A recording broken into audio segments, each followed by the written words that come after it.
And we are live. Hey, everybody, welcome to the Love First Christians Bible Study.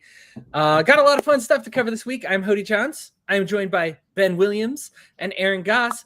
Ben, you're on the road today. How are you doing, my friend? Doing good. I'm driving straight into the sun, so it's quite bright. You got that semi in the rear view there, so obviously you're driving at an appropriate speed. Aaron, how are you doing today? I'm doing quite well. I literally just got home about an hour ago, and I still had to finish up some work. So I once again slacked on the reading. So I'm sorry to say that. That's okay. You guys saw me slack. I had to do a mass rush. I did 5 in one day a couple days ago because I was reading the original Sin book, the Joe Biden's Decline and Cover Up, which I did not know was as substantial as it was, and boy, was it a negative look into the Democratic Party and its operations, and honestly, politics and its operations, because we've read enough books that to know the Republicans are doing the same things. But it was if you thought that maybe this was the lesser of two evils, it's certainly one that will make you think twice. We got to talk about that once we get to current events, because I'm eager to see. I mean, I wasn't following your live tweeting. So. That's okay. Yeah. It's I did live tweet the book as much as you can live tweet a book. Right. But yeah, just whenever something was interesting, I would jot it down. I plan to maybe comment 30, 40 things. And I think I got into the 200s. So and my comments, some of them were like one paragraph, but some of them were like 5 paragraphs. It wasn't just a regurgitation of the book, but like my thoughts when I would learn something as well. So that format's really good for when I'm reading like big legal bills, but for this narrative, it was a bit more, I don't regret taking the detailed notes that I did. I'm sure it'll help somebody, but probably going forward, I will keep it down to just like a highlight reel at the end if I can. Aaron, you had a thing going on that you were trying to describe to me, and then we had to hit live, but we're personalities, we're people, and so we're going to talk about people stuff for a second here. Tell me about your people thing. So I was just going to tell you about how my day went. So I had 2 assessments today for my job, and so basically what I do is I come in, get an idea as to how much work we're going to do on our, with our job site and everything, and get the client an estimate. And so one of them was very normal. It was the standard: go into a regular residential home and take pictures of what they have to sell, and move forward. The only thing notable about it is that the client is a mother, and the person's house that we're going to be working in is her 32-year-old son who just passed away abruptly. So that was a pretty big bummer. But as far as the actual job that we're going to do, it was relatively standard. And then my second assessment today, man. So I get on the site, and I could just tell it's going to be a doozy, because it's a regular house, and then it's probably a 3 or 4 acres, and on the property there's just like multiple outbuildings, like garage type buildings, and trailers, like actually the little trailers that don't have restrooms or kitchens or anything like that. It's just the sleeping area. Yes, there's like 3 or 4 of those on site, and several of them are like hollowed out. Like they've already been stripped for parts, but then just left. And he's got so your assessment is like how much of these 8 2x4s worth, like wood planks worth? So okay, it was just an absolute. I mean, as I go through the property, he's got things like, I'll start with the bad stuff. He's just got metal, like sheet metal, just lying around everywhere. He's got like just junk lying around everywhere. But then he's also got things like inside the house. He's got sports memorabilia, like signed baseball cards, signed footballs, and everything like that. That are, I mean, I don't know sports very well, but I know they're worth quite a bit, I'm sure. He's got a Nintendo 64 sealed in the box with a bunch of. No way. Yeah, he's got giant bottles like this tall of like cognac and Ooh. Mm. yeah, it's like 1967 or 1968 presidential election special cognac I'll for give like. you my address for that one. I mean, it's feast and famine both of just absolute junk and fantastic collectible stuff that is great for our job. So it's going to be a huge if we end up taking the job, if he ends up coming through as a client and accepting our offer and everything like that, it's going to be a massive undertaking right as we're getting into the middle of summer, working a whole. I mean, like probably 80% of the job is outside. Um, it's gonna be brutal. That's you always I think by nature of your job, the reason things get to you is usually not like a super positive story. So Yeah. it's I mean sometimes and honestly what you do is great because you're trying to like salvage something. So it's like yeah, we want that. But when you start at such a low, sometimes there's a reason that low is as low as it is. The best case scenario for us is it's senior citizens who are like looking at their house and being like, wow, this is really disorderly. I want to take care of this before I pass away so I don't leave it to my kids to deal with. Yeah. That's the best case scenario. And there's a lot of worse than that. I know people are here for the Bible study. I appreciate the viewers we've got. Hello, everybody, and everything like that. But just since we're on the topic, do you have like a highlight reel of maybe just a couple of things to do to keep your family safe from things that you've seen, like just anything like that you can think of, like common ones that you see? Yeah, I guess keep when it comes to this topic exactly. I mean, you just do the best you can to keep your house relatively orderly, so that when you end up in a situation where you pass away suddenly, that you're not leaving your kids with this massive mess, because that comes up all the time. Probably 50% of my clients are the kids of the people who have passed away, and they're like, I came here from 3 hours away to check on my dad's property, and he's just got it in such a state that if I was to try to deal with it myself and just come here there on the weekends or whatever to work on it, it's going to take me a year or more. I just don't have the time for that. Which, on the one hand, I don't do that to your kids, but on the other hand, that's giving me business. So, So keep Aaron employed. Maybe don't follow his advice. Okay. Yeah, got it. All right. Well, let's start on some Bible study stuff. Aaron, I know you didn't get quite around to the reading. You'll catch up later. Ben, was there anything that you had from the Bible this week? I'll be catching up there too, my man. It's been a crazy week. That's okay. I always like what I note the best. So I mean, obviously, no, that's good. So one of the things that we're getting into is something they call the primitive church, and this is just the initial church that Christ sets up, that the apostles that gets handed over to Peter and Paul, that the apostles kind of take care of afterwards. Something that like people want to kind of get back to. I oftentimes find regressive talk to be a little problematic because generally speaking, we get better. I mean, just the way technology works, that we get better.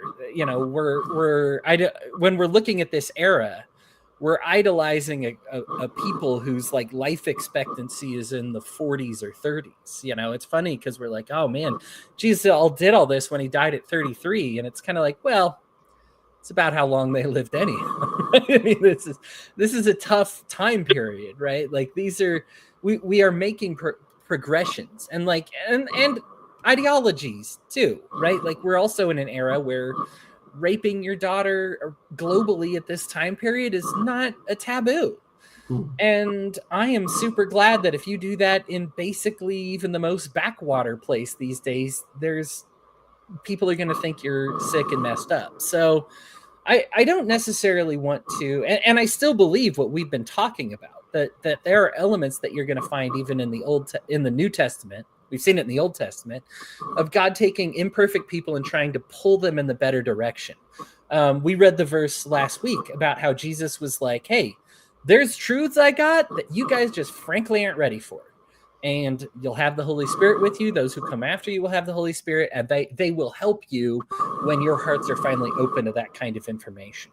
So I'm not trying to place the primitive church on like we need to go back to everything they do. But in principle, especially the way, we're talking about Jesus, a perfect person, we do want to borrow some of their tactics that are frankly more successful. We're looking at a church that goes from like 200 people, maybe even less than 100 people, after Jesus's crucifixion. And then we get to the Pentecost, and then we get to Paul's, work, and then we have the apostles branch out. And by the time like that literal first generation primitive church is dead, this is a global religion and a phenomenon. And there's something to that. Like, what is it that did that? And listen, to anybody who's like, hey, Christianity is popular, we gained 20 million people because we slaughtered, these people over there. Totally fair. I'm looking at the primitive church specifically and that meteoric rise, as opposed to how the Christians went from like 30 million to 60 million by killing, non-believers or anything like that. I'm far more interested in a story where we go from, 100 to, 500,000 people very quickly.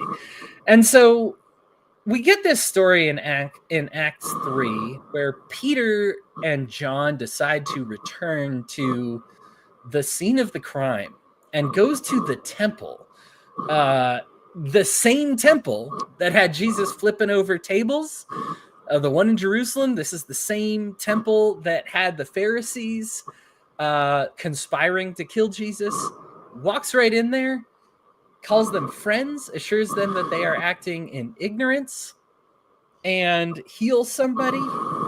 And it doesn't get detailed in the Bible, but we know that Peter's work here leads to the end of the Sanhedrin, because enough of their own people believe that they end up having to relocate. They end up going to Tiberias because they have to abandon this location because the people, even their people, he makes believers of them. And so when we go and they say a kind word is like hot coals on your enemies' heads, and these people, they are whipped by the Pharisees. John and Peter are punished. Their lives are threatened. They're like, should we kill them? Because they're speaking so much. I don't know. They place themselves into a very dangerous situation, and yet they choose to heal their enemies anyway.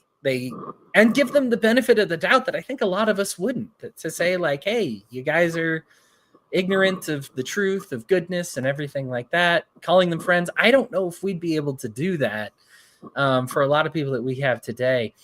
But I always find it to be very inspiring that when we deal with our enemies this way. Now, I did a lot of setup about the primitive church only to talk about this one specific story. I don't regret it, because we're about to spend the next several chapters talking about the primitive church. And there's more stories than just this one, but it's good to get the groundwork in place. I guess Ben or Aaron, either one of you have thoughts about either this particular story with them going to the Pharisees and preaching to them, or just the primitive church in general. Go ahead. Can you explain what you mean by primitive church? Yeah, so the primitive church is the one that Jesus establishes, that like when he gives like Peter, when he's like, you have the keys. So your first century AD is the model they usually give. I like this very first generation of Christians. It's often used as a model for later denominations. So a good example from this is there are priests and deacons, bishops, quorums. There are certain titles that you get here that you will see used throughout all denominations of Christianity, because they're attempting to recreate this primitive church, or in some cases, they do believe they are actually the restored primitive church. I hope that answers your question. It's deep, but basically the primitive church. Never heard it called the primitive church before. So that was I never really thought of it that way. But yeah, I see what you're saying now. Primitive church makes it sound like there would be a bunch of apes. But yeah. The first time I heard it, I was put off by it. But yeah. It's just the first generation. The only time I've heard primitive is primitive Baptist. That's the only time I've heard the word primitive. So I've never heard it called the primitive church before. I've always heard it called the early church. Early church is you commoners use that word, but no, I'm kidding. Yeah, that is a perfectly fine way to call it. Yeah, the early church. Yeah, basically. So, and if I'm going to give you specific dates about it, I might as well use education that I actually have about this. That so Paul declares that after he dies, that the wolves will descend and will not spare the flock. And so then after his death, we generally recognize it as the end of the primitive church. The church ends, falls into a descent. Now you have the Catholics who actually agree that this occurs, but then pick the Pope up, very quickly after that. And so all churches are either in the Protestant way, you believe that the church fell and now there is no official church anymore. They're just all, you can still have churches and organizations, obviously, like that, but none of them that have been officially established by God. We're all just doing our best out here. You've got the Catholic and then the Orthodox Church, which recognize that there was somebody who had the church restored to them. Then falling within the line of like restored churches that believe that they are like the resurrection of the old primitive church. That would include like Jehovah's Witnesses. This includes Mormons. And I'm being very general here. Obviously, there's people have quibbles one way or another, but generally speaking, that primitive church is before Paul died and the wolves descended. And it said the way Paul phrases it, the wolves will descend, not sparing the flock. There will be sheep alive, but the flock, the structure, will be dead, and that'll be the thing that's killed. And so the primitive church is alive until Paul's death, generally speaking. Yeah. Paul explains the mystery of the church, and then that's what we get, Corinthians and all of that. Timothy, the epistles.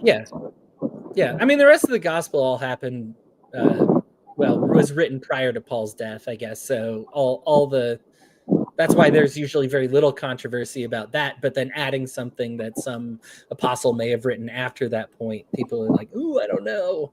We get squeamish about it. Aaron, any thoughts that you have about this particular subject? You are muted, Aaron. But go ahead. Yeah, the whole kill him with kindness rule. I mean, I shared a meme earlier in your Discord about the idea of being frustrated with God, then being cleansed, and then asking God, what can I do to make up, to pay you back for this benefit you've given me? He's like, love him, and the guy that just threw a mud claw at you, like the difficulty involved in being kind to people who are actively working against us. Yeah,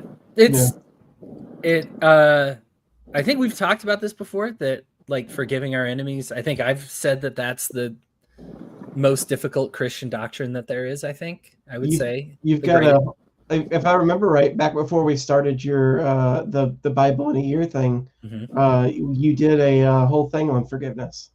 Yeah. Oh yeah, back when we were going. That's right. Back when we were doing a subject by subject. Yeah. Topic study, which we'll probably go back to after the Bible in a year thing. But all right. Moving on to the next one here. So take a note at the end of 2 Samuel. We're actually going to end up getting a retelling of a lot of what's happening with the David Solomon story. And we see that God, and it's confusing, God curses David and puts gives him a bad spirit that is somehow from God and tells him to take the census. Now, for those who are like, why is the census evil? Accounting for things seems good. Well, for those who want a primer on libertarianism, the government knowing all of your stuff and your names and where everybody are enables them to do many terrible things, including conscript for the army. which is generally what is happening here with this census. But it also allows them to tax, to take what they feel they are due, and everything like that. This is God credited in this passage. We will read later that it is Satan actually who tells David to take the census. And this is one of those examples.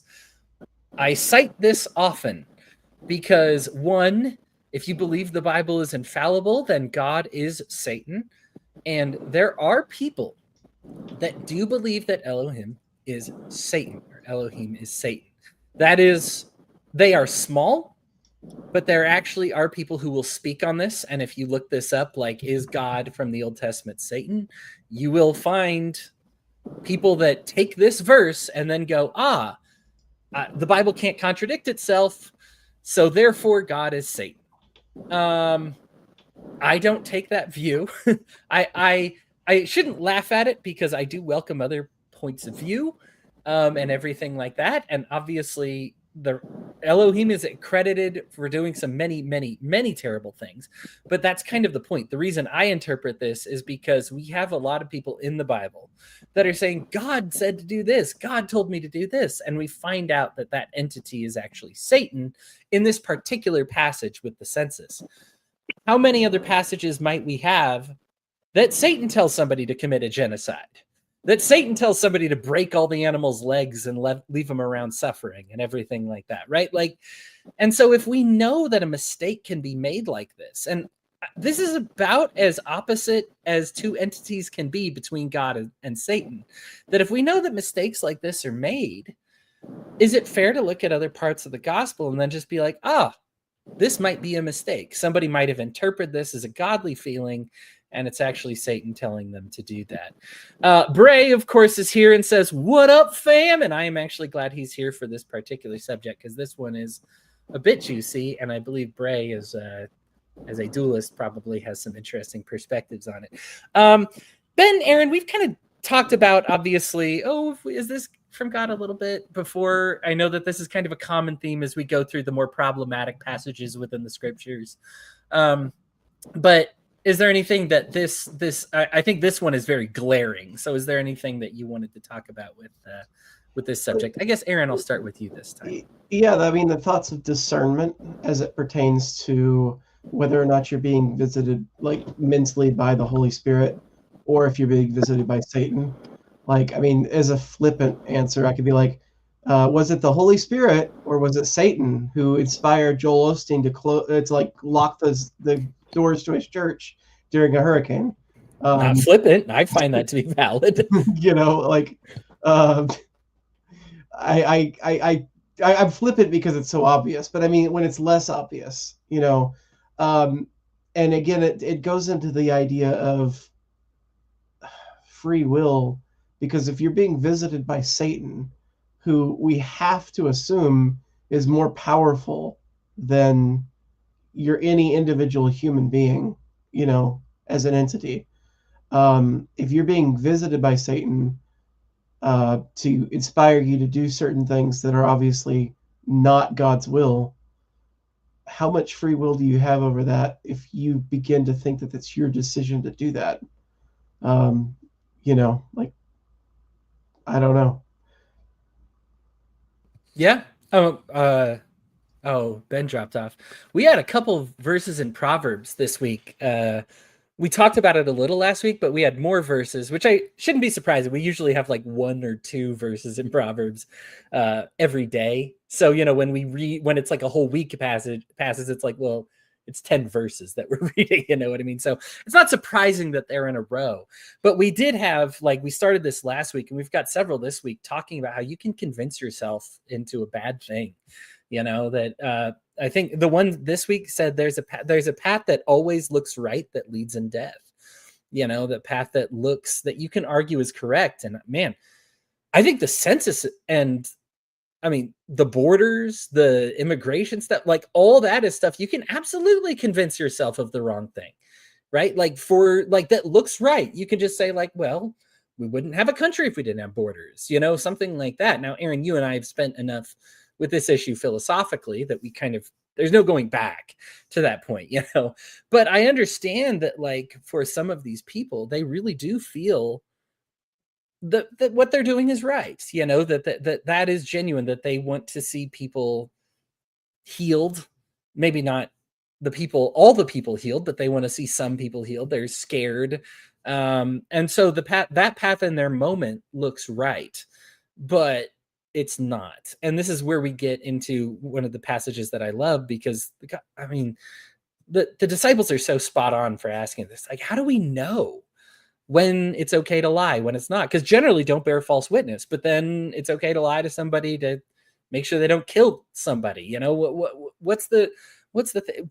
Measure it by their works. Measure it by the fruit of the Spirit, right? Love, joy, gentleness, self-control, all that stuff. Am I gaining more when I go down this path or by this path? And that really creates clarification for me, because I don't think you can justify, especially with border control and immigration control, you can't say that pursuing that path, even if you felt it was right, led to positive fruit of the Spirit. You know, I kind of switched the subject a little bit, but yeah, that something can look right but be bad.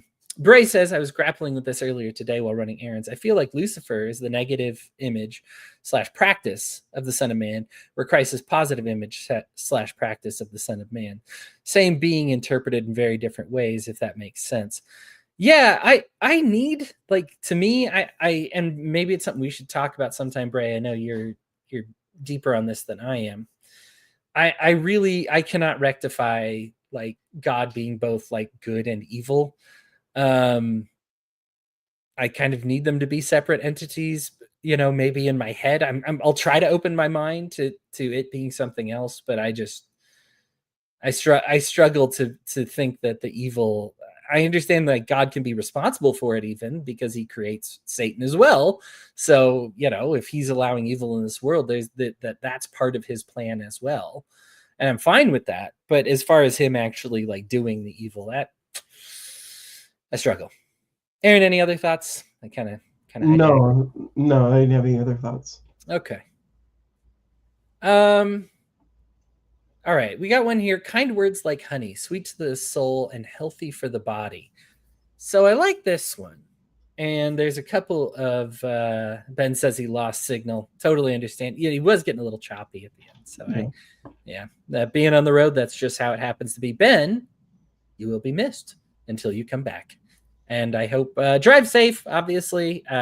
We love having you, but I don't want you to, like, be struggling to get a signal and sound right and audio stuff. You're driving around semis. I don't we don't want to see the end of your life on a live stream. So people argue a lot of the times that kindness is a vice, that it's bad for people who are sinning to be kind to them, to be good to them. It's not what the scriptures teach. In this one specifically, kind words are like honey, sweet to the soul, right? Sweet to the soul, and healthy for the body. That it is healthy for people to receive kind words. That even when they are sinning or making mistakes, it's biblical to be kind to them, to be good to them. The idea that our kindness to them just makes them want to hurt us more, it's counterintuitive. I mean, I just, when somebody's harming you and you heal them, it makes them not want to harm you anymore. It makes them less likely to do it. Go ahead. I'm thinking of a really good meme that would be fantastic to be made is in the center of the frame, you have something to the effect of, like, empathy is a weakness, or whatever the phrase was that was used recently. Whatever it was that was used, I can't remember what it was off the top of my head. And then surrounded by that, there's all the Bible verses where it says, love thy neighbor or be kind, or, something like that, just completely drowning out the center message. Yeah. Right. That is a meme that could be made with a lot of things. Whenever somebody thinks they found a Bible verse that's anti-immigrant or something, to just be like, what about these other 400 verses, it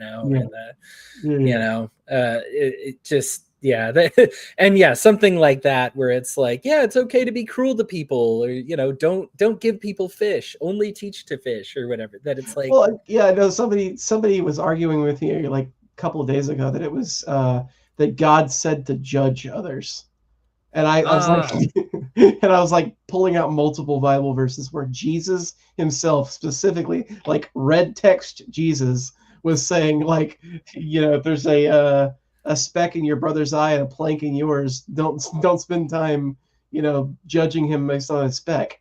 Or, yeah, yeah, yeah. right, right. Judge not, lest you be judged. Oh, do you want to be judged?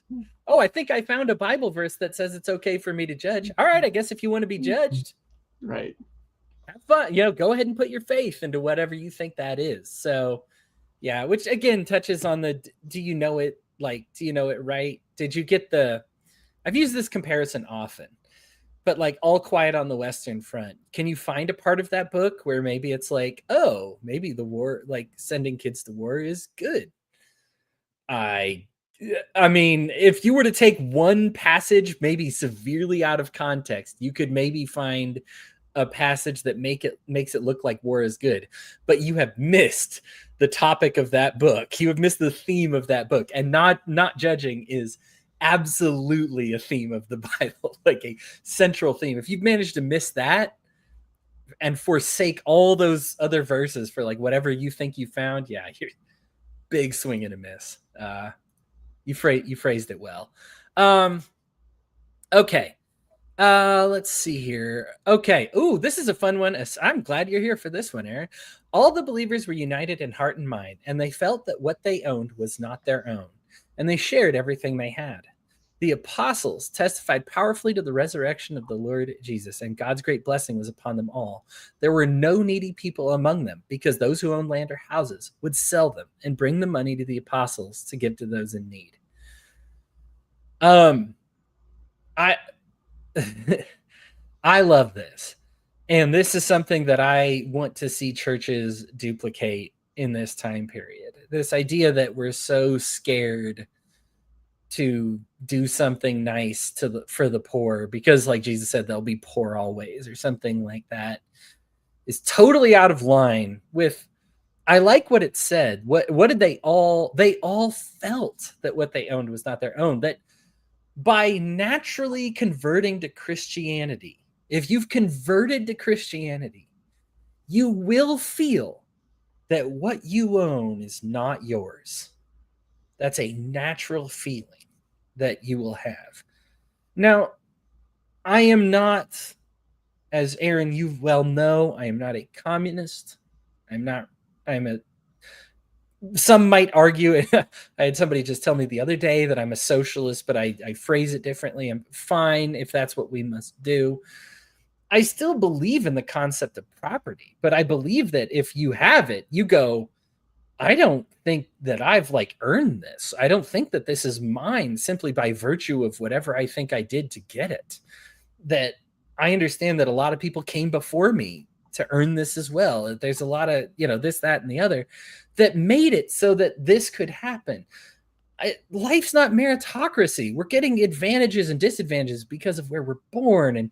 And sure, there are things that you may have earned on merit, but as a Christians, whose merit is it? Ours or God's? Right? Did God give us this hardworking feeling, or is this man-made? Is this just us being better people?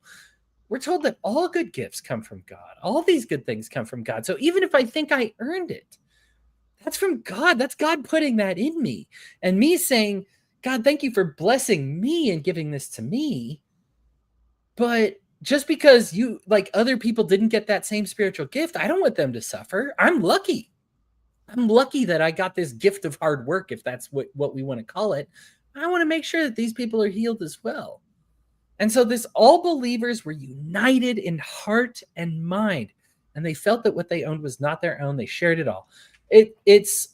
I'm sorry, but if you have like this allergy, something that I will cite, and this is something that I still, in principle, recognize myself as like an anarcho-capitalist, but I will say there is a reason the only anarchies that have ever like succeeded are socialist in nature.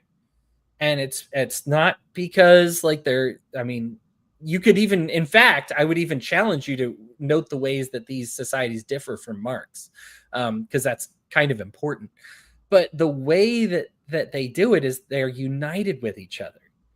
And they say, man, this is a true community. What I have belongs to everybody, belongs to all of us. And I want to make sure that we share until there's no needy people among us, until there's nobody hungry among us. I'm going to keep selling down, sell my houses, sell my property, sell my stuff until everybody's taken care of.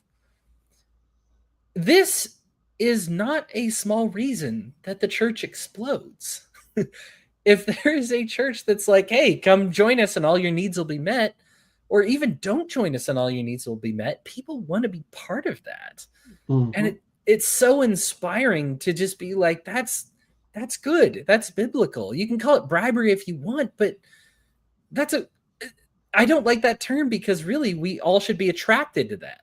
Somebody offers me something good and I'm taking them so that they might have eternal life. You can say I bribed them into it, but I want them to have the eternal life. Like, I want them to have their needs met. Anyway, I've gone off a lot. I know you could probably go off even deeper on this, but go ahead. Yeah, no. First, I'll say, like you don't claim to be a socialist, nor do I think that you are. I do. I'm not only a socialist, but I'm also an anarchist. And a lot of people try to hear the word socialist and assume I either follow Marx or Stalin, and neither. There's plenty of socialism to be found outside of those two. That said, this is one of my favorite verses in the Bible. This, because obviously it reinforces my beliefs. And everybody loves verses that reinforce their beliefs. So rather than reiterating the positives that you've already talked about, I wanted to go over a thought that I had as you were speaking, that's negative to the idea that's presented here, and see what your thoughts are on steel manning this claim, I guess. Sure. Is when the early church was forming, the primitive church, and they were selling off their property and using the funds to keep the church in operation and defeat everyone and everything like that. The thought process they had was that Jesus would be returning within a decade or two. And so a lot of cults in modern times, when they think that their day of reckoning is coming, will also sell off all their possessions and go into subsistence mode. So if you have that comparison in mind, what's to stop someone from poo-pooing this idea of the early church by saying, well, they just did it because they thought that Jesus was imminently coming? This is not a something to take as gospel for our time.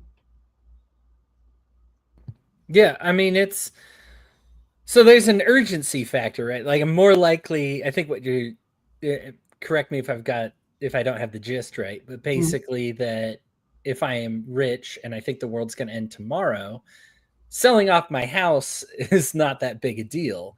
If I know that I'm going to live out the rest of my days with a sold house and no house, therefore, that to call mine, I want to be very clear, because all the needy are taken care of. You have housing. It's just not like your big fat mansion anymore.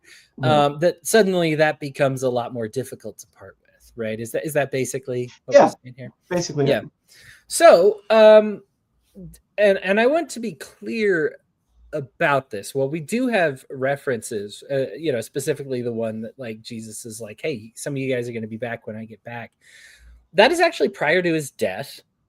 And so, Jesus coming back comes from the resurrection, right? And then he talks about the Holy Spirit and generations in future. And honestly, by the time we get to Paul, with him being like, this thing's, the organizational structure's about to collapse, obviously at that point has let go of the idea that that Jesus is imminent, right? That and I don't like saying that because of course we should always be ready for the second coming. There's no party until Jesus comes, until that day Jesus comes back when we'll all ask for forgiveness at the last possible second. That's kind of not the point.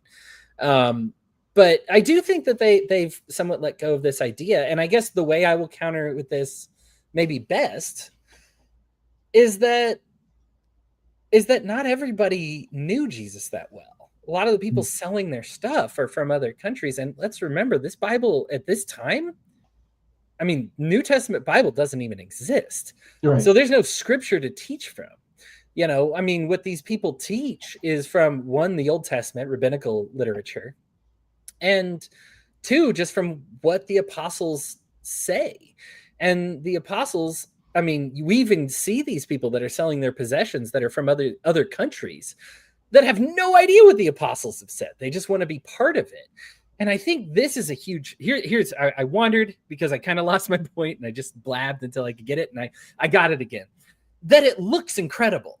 Right. And that's, I think, the advantage to this, that a lot of times when it's like sell your whole house, what the next stage does not look incredible. It doesn't look like a good place to be in a cult, right? Like in some of these time periods, we look and we just say like they're miserable. They're not allowed to choose who they marry. They're not supposed to think for themselves. They're losing what makes them special, all kinds of things like that. Whereas when people saw this church, they were like, that looks amazing. And the entry fee of giving up my house in the old world to become homed here with this church, this is better, right? Mm-hmm. This is the party I want to be a part of. And this is how I've always felt, especially, and we've talked about this quite a bit actually during this reading of the Bible, is how miserable Christians are in this era, that selling your church and going to them would be a miserable experience. I'd constantly be worried if my money got spent like promoting anti-gay literature or like, or protesting the legality of cannabis or something like that. The churches like really do participate in using the money of their donors. Like, whereas if I sell my house and I know that the trade-off is food for life, housing for life, a great friend group that accepts me for who I am, great people to talk to. I think that the look of that, it's the price of admission, and it's like people want to pay that. I don't want to pay, $5,000 to get Paula White's was it $10,000, $5,000, whatever Paula White said for the Easter blessing special, right? Like, I don't want to do that. But if it was $5,000 to be a part of this, yeah, absolutely, not even a question, right? Sell my house in an instant and be a part of this. It's just a matter of making this community exist. And as and Bray here says, technically an anarcho-syndicalist here, and so as the three of us are all anarchists, as we can recognize, the law is a severe stumbling block into making such a society exist. I am trying to house and feed immigrants and homeless people in my community is oppression from the state on a scale that makes you scared that you will spend the rest of your days in prison. And so it is, but let's not pretend the primitive church wasn't dealing with that either. I don't want that to be a full excuse.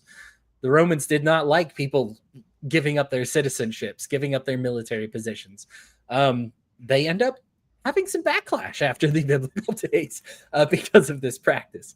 So I don't want that to be a full excuse, but it is something that we do have to factor in here.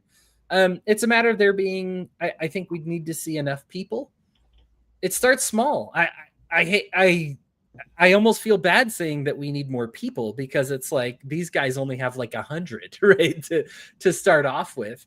But even 100's hard to find, right? 100 people giving it all up, living this life. What property do you own? How long can you make it last in this environment today? I'll admit that I'm scared. Love First Christians, I would be very excited to see us maybe partner with other groups and do something like this. It is something that I have on the horizon. I'm very tired.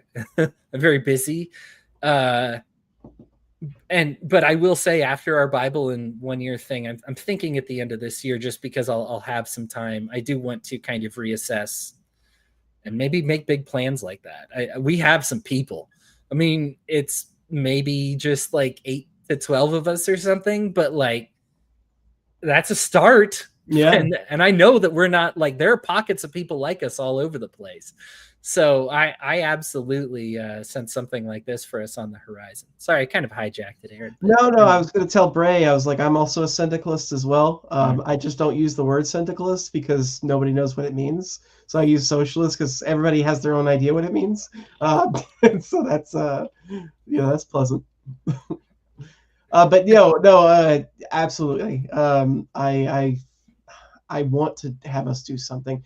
I would love to get some sort of countercultural movement of Christians in America who aren't. I don't even know what we'd have to have branding, so that we could, and like easily interpretable branding to differentiate our Christian movement from mainstream evangelical Christianity of Pam Bondi or whatever. Like yeah. Whatever. Is it, did I get her name right? Not only did you get it right, I had her for the when we got to the current events. That's literally the other page on my my browser there. So yes, Pam Bondi. Yeah. Well, no, I was thinking of Paula White, and I said Pam Bondi, but I forgot she's also a different goon in the administration. So yeah, Paula White, that one too. Yeah, he says, "Bro, same, and I'll gladly serve for this." Yeah, we have excited people. For those who are listening right now, and our numbers are high. And so hello, everybody. I appreciate everybody watching. You have a link in the description to the Love First Christians. Feel free to join us, be part of this conversation. Boy, as I said those words, another bunch of people just popped in. So yeah, description of this. There is a link. Not only join the Discord, but also if you feel inclined, join us on these evenings. Yep. You're always welcome. Everybody's always welcome. Hody posts the link every single Wednesday evening right before we get started. Usually a few minutes before we get started. Sometimes a few minutes afterwards. He's already gotten started, and then he remembers he needs to put the link in. That's only done that like 4 or 5 times. Come on, this year it's like a monthly event, I guess. Join us for these conversations, participate, shape the direction. One of the most important things when I was like kind of starting this Love First Christians is I did not want to start it alone. I consider everybody who joined in that initial wave a founder, and my opinion is not above anybody else's. Do I do some things like pay for the StreamYard so that we can do these things? Do I do some things like create a Discord group? Absolutely. But this is a collaborative group effort. And I would rather be a part of it than be like the leader and hope enough people back me up. So, I mean, the reason we even have this particular meeting was not my idea. I was like, what should we do, guys? And this is something that was suggested. Speaking of which, another one of the suggestions was we wanted to kind of have like a fund for people that were hurting and on hard times. I will need a board for that of people. So that's something coming up. We'll cross that bridge when we get to it. Maybe I'm not delaying it a year on purpose. It's just we need more time in the oven. Yeah, I may need just one of those where it's like, okay, the time that I dedicated to, reading and doing this stuff, I'm going to be dedicating towards setting those things up. So like it would help to have this off, but I never, I love this. So it's like, I'm not like I want to stop this. I may just need help as well. So it's something, even the comments push the algorithm. Absolutely. We always manage to get more viewers and they stay. This is a very sticking thing, which is always cool to see us grow as the conversation gets long-winded. And speaking of long-winded, I have changed the subject of where we started on many times. Just primitive church, that style of sell your stuff, communalize your stuff, recognize that you're cherished. I'm going to go ahead and skip ahead to another event that happens. I've talked about this before. And there are Gentile converts that don't feel they're getting the same amount as the Jewish converts to Christianity.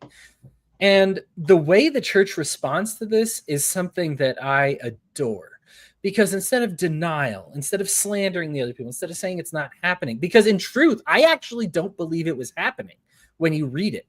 But what they do is they say, hey, what was the problem? Maybe it's not that we shortchanged them, but the transparency. People want to see. Right. So they established this council to be like, okay, I'm going to make sure you guys can oversee all the food stuff. Let's make sure we get Gentiles, Jews, everybody on this board, so that there are people that are like, yes, we are absolutely getting our full amount. I'm not having to worry about if the money's there. How much more likely, if our church's funding was transparent, would you be likely to donate to a church? Like I said, I don't have to worry about it. I know exactly what they're. Yeah. It's an incredible response. And actually within that, since we're talking about the same thing, it kind of brings up this division of labor thing, that the apostles are like, we're really good at talking. We're really good at speaking. We're really good at teaching the gospels. We're not so good at like feeding the needy and doing that job at the same time. And so when they established this board, they're like, hey, you guys take care of like making sure resources get to the right place because you're good at it. And we'll make sure that we're teaching because we're good at that. And together, our strengths are fantastic. I think a lot of people feel themselves wedged into doing something. I know some people, in fact, I deeply love, I don't want to throw anybody in my personal life under the bus. They are not good at doing the volunteer work that I do. I don't want them at the homeless shelters with me. They're not good. You sense judgment. They are just, they don't know how to talk to them. You know what I mean? Like they're just not good at it, but they have a role to play.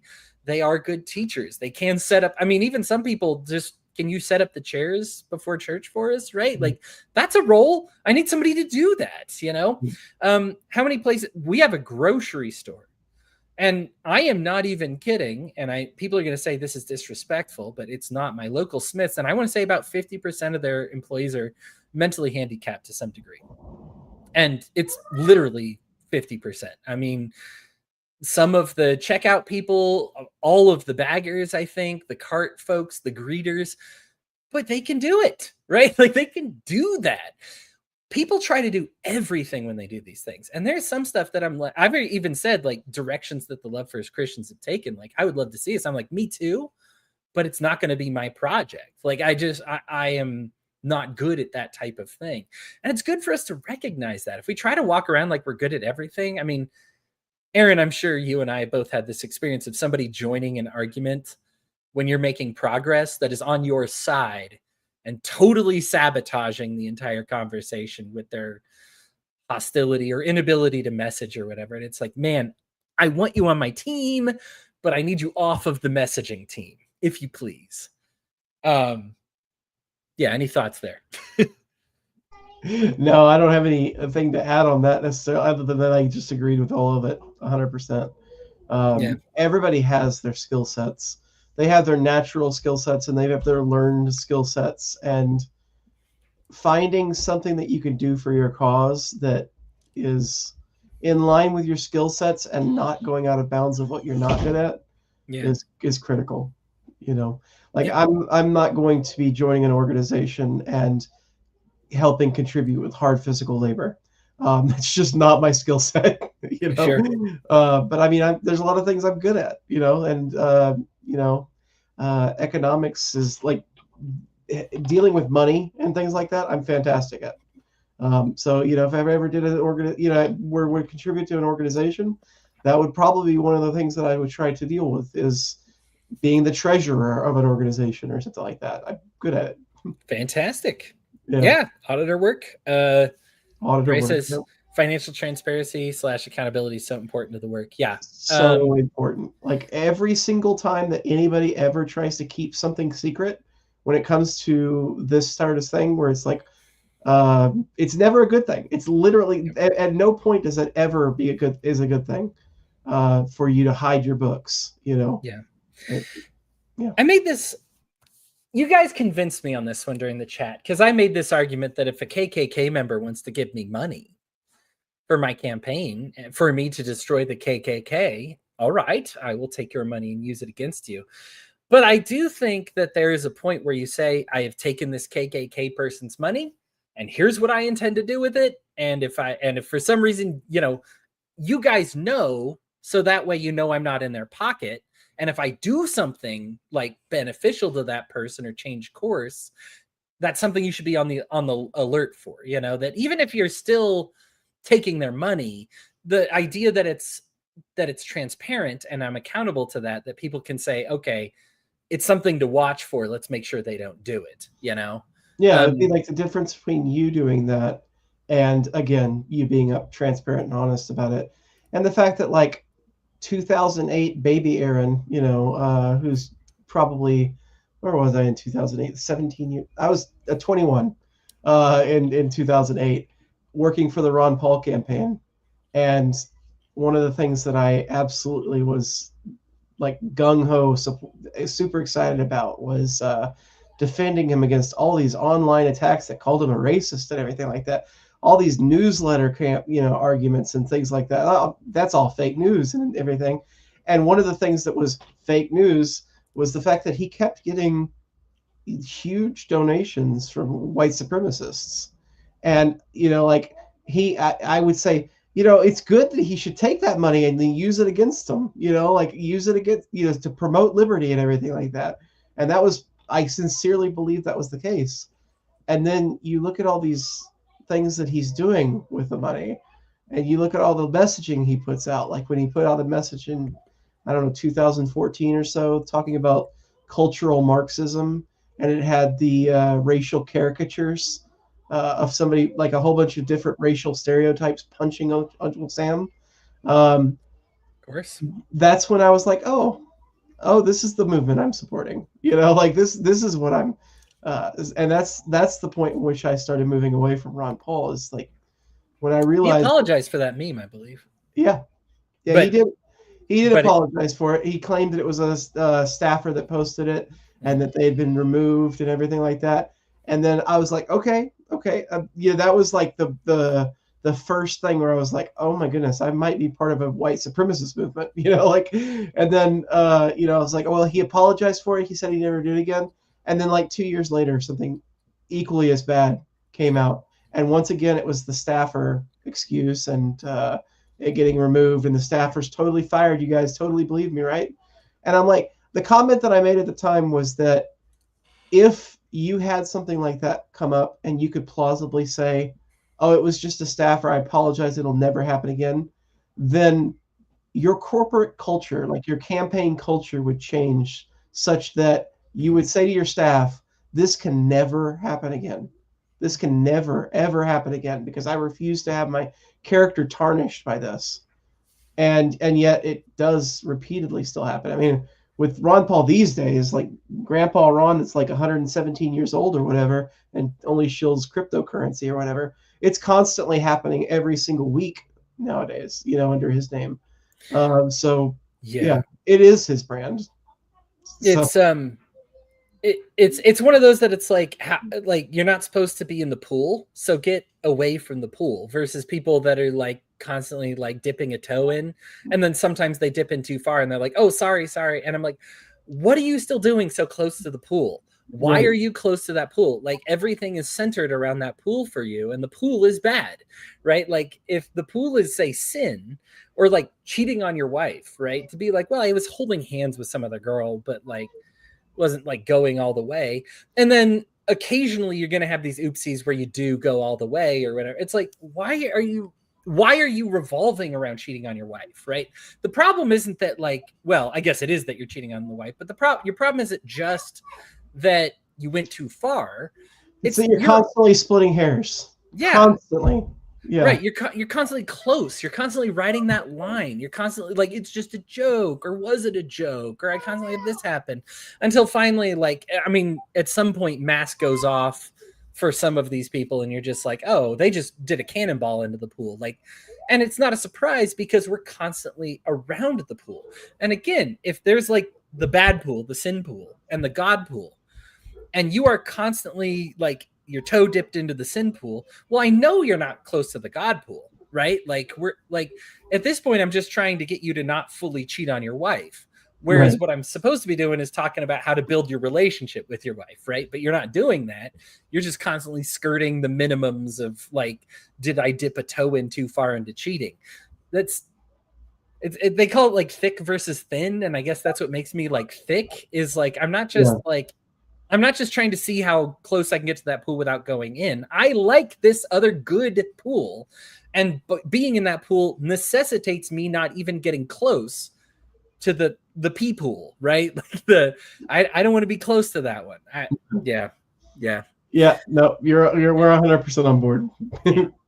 It is frustrating for me to see, and I think it's disheartening because like when these people are right, like, and they're not like close to their pool or whatever, it's great, but it's disheartening because I know it's only like a matter of time until even if they don't turn, that like enough of their listeners are gonna turn, and Turn on them. Yeah.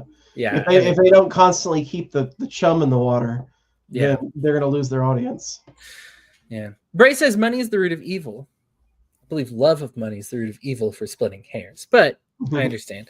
It's the easiest way to transact a person's time and soul for profit. There's no way to take corrupted money and result with anything other than corruption. Even with the best intentions publicly, we bend the knee behind curtains, and that's why the curtains need to go. So I'll go ahead and move things along since I'm already falling behind the Bible here. And the story of Ananias and his wife. This is one that people are like, God was so cruel here to kill these people. And all right, I mean, I'm glad that at least it's not the believers that killed them, but God that killed them.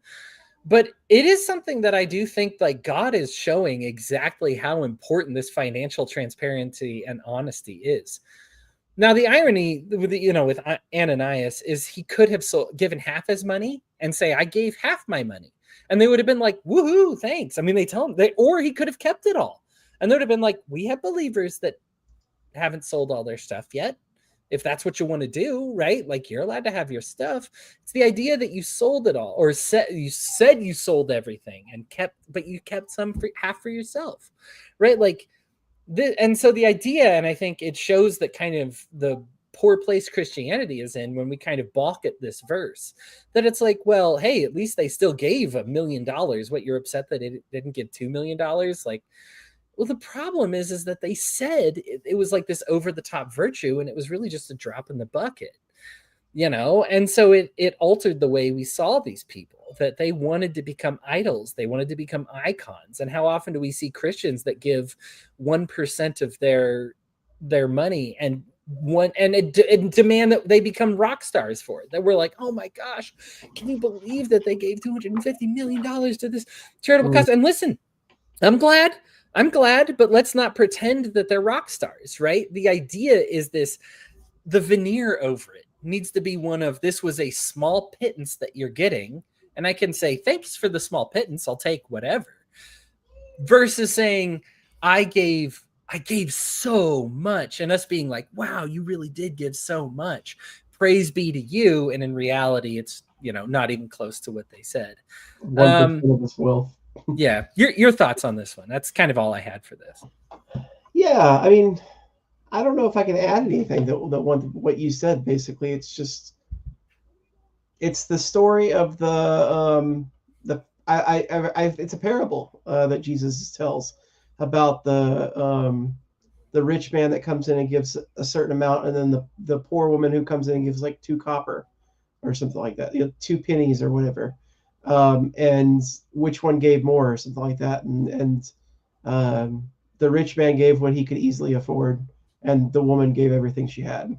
You know what I'm talking about? Yeah, of course. Okay. Yeah. Yep. I don't know. I couldn't tell you where it is in the Bible. I know it's in one of the Gospels, but I don't know which one. But yeah, that's what it reminds me of. Yeah. And let's talk about God's real currency. What is making this work? It's not the money, it's the attitude, right? The currency here is this attitude of a woman who will give her last couple cents to try and benefit this church is much more than $1 million, right? Like, because if I just take their millions, the attitude is just one of like, oh yeah, well then it's about the money. That's what makes you a rock star, is the money. It's what's making this work is the attitude. It's where their heart's at. Bray says, God, I'm giving you every opportunity to be as honest as possible with no obligations, as long as you tell the truth. Ananias, nah, I'm a lie about this to gain status and pad my pocket. God, ... lightning bolt. Yeah, that is the end of Ananias's story there. Okay, I don't want to be too late because I know we got some current events to discuss. We get into some of these. I do want to talk about Solomon's wisdom. I want to talk about Solomon's downfall later, when Solomon's downfall actually happens, when Solomon is actually screwing up. Because that is an important part, that it's important to know that the wisest man in the world wisdom doesn't make it so you never screw up, guys. I'm sorry. But since we get to the good parts of his wisdom here, I did want to talk about something. It has actually a little to do with why IQ tests are so stupid and absurd. Solomon is the wisest man who ever lived, and we're given the things that made him so wise, and a lot of it's weird knowledge and trivia stuff. He knows types of trees, types of birds. He's very good at math and accounting. But he's also, in the same paragraph, what makes him so wise? Poetry, music, singing. Now, we are used to, when we take an IQ test, most of us here in the States, it's actually, IQ tests are extremely localized, even community to community. An IQ test administered in New York, when administered by a professional, will be one different from Utah. It's simply, what's the measure of the community that you're in? And I could talk about IQ all day. Again, that would derail the entire thing. Basically, that's different. But when we take a die, and it's the unfolded die, I think everybody's kind of seen this on the test. It's which of these unfolded dies actually represents the 3D die that you see above, and you just, and die is the rolling die. I guess I should have made that clear, not colored. But and so when one of the ways you measure IQ is people will look at it and their brains are able to spatially recognize what that die looks like if the sides are all unfolded, and then be okay, this 6 would be here.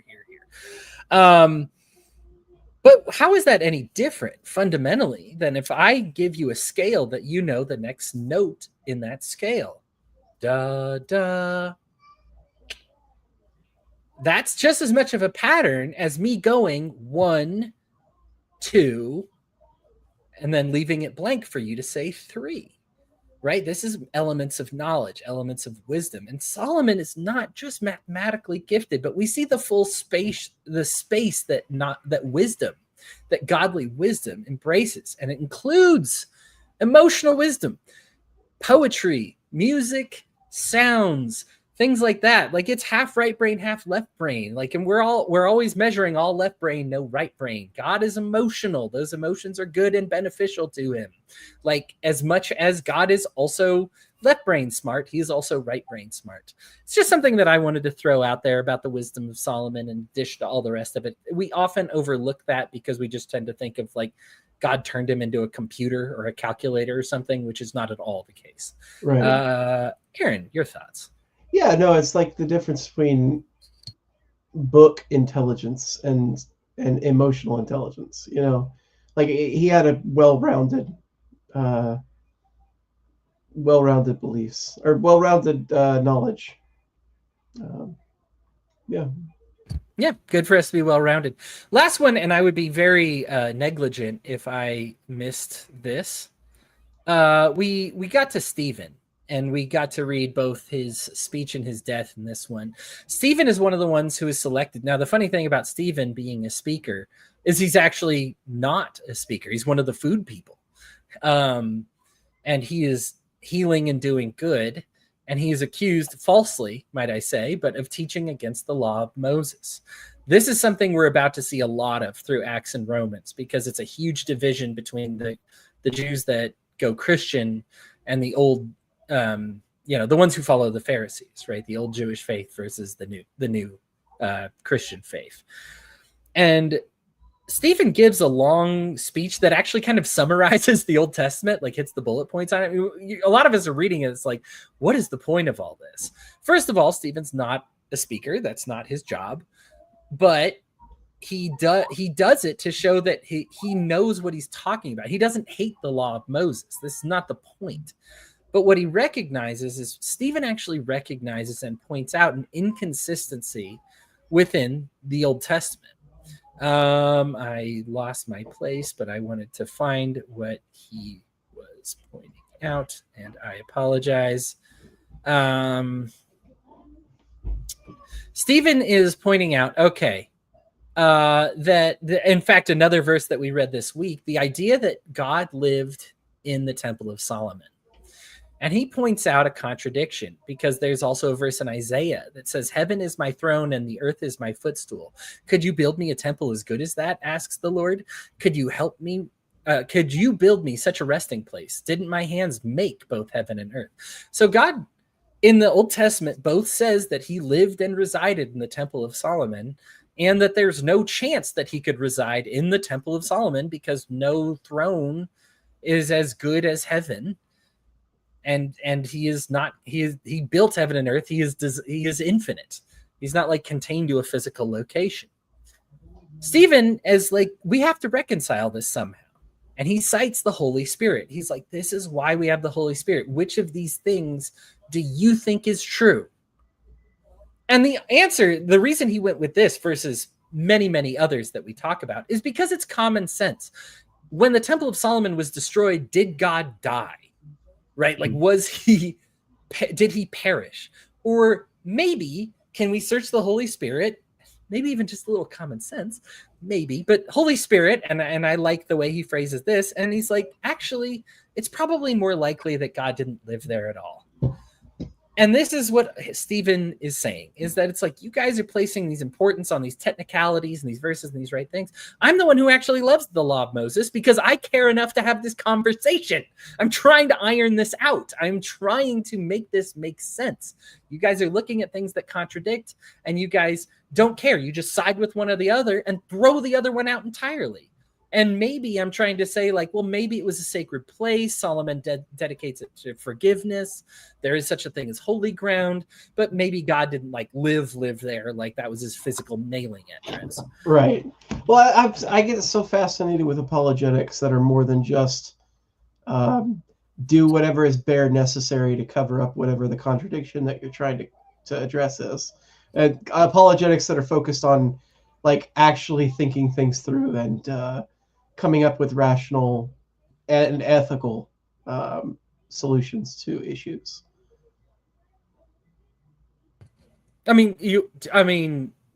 So give me an example of like the apologetics you're talking about. I'm trying to.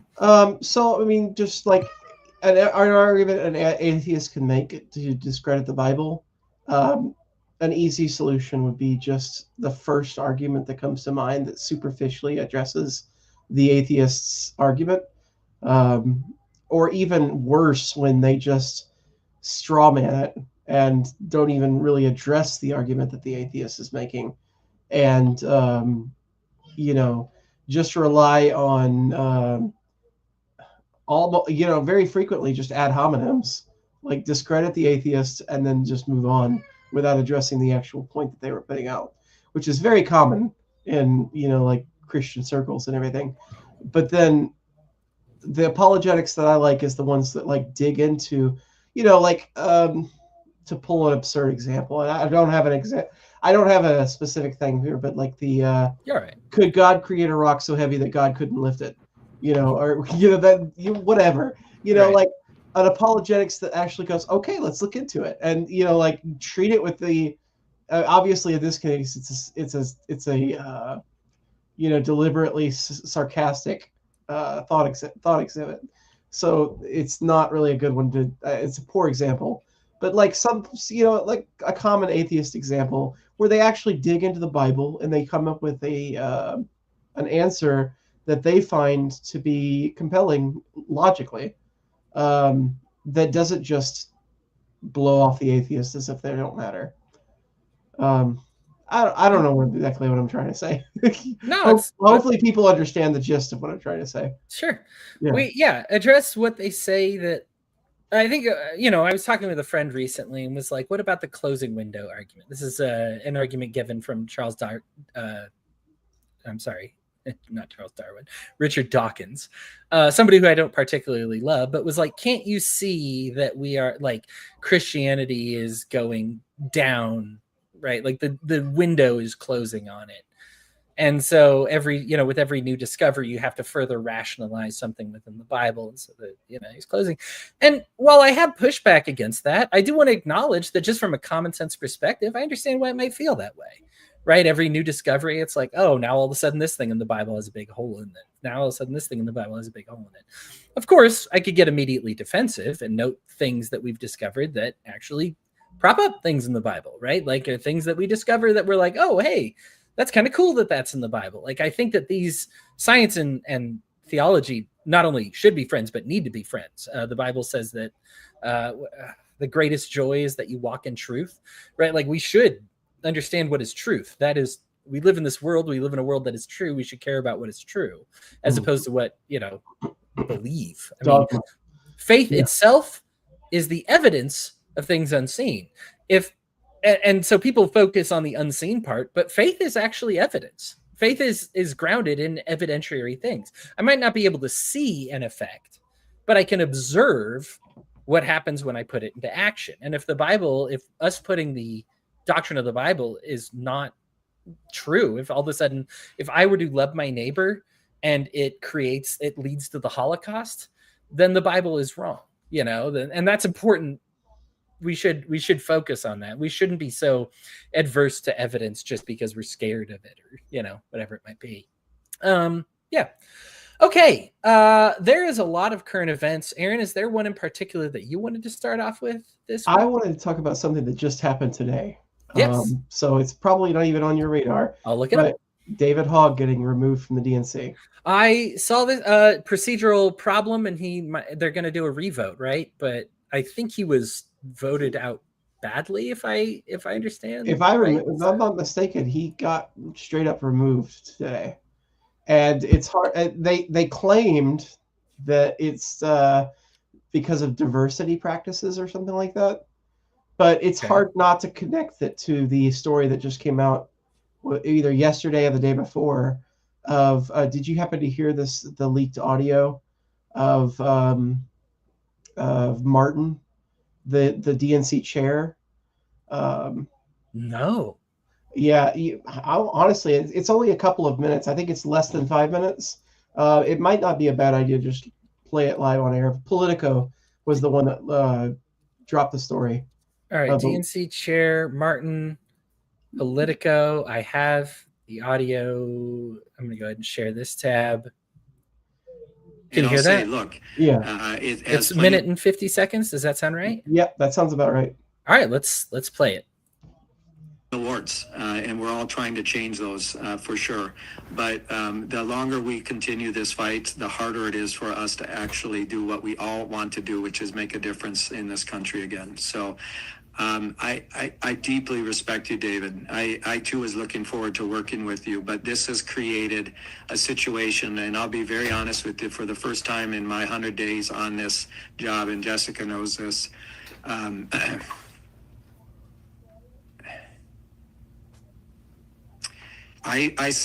other night I said to myself for the first time, I don't know if I want to do this anymore. And partly not because of the stress and all the naysayers, right? I'm used to that. I've spent 14 years as a chair. I'm used to getting beat up on.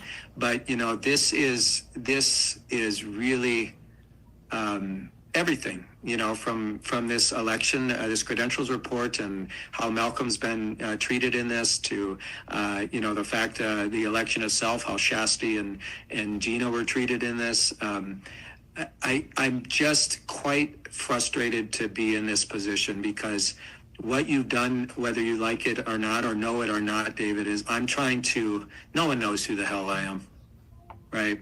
I'm trying to get my sea legs underneath of me and actually develop any amount of credibility so I can go out there and raise the money and do the job I need to put ourselves in a position to win. And again, I don't think you intended this, but you essentially destroyed any chance I have to show the leadership that I need to. So it's really frustrating.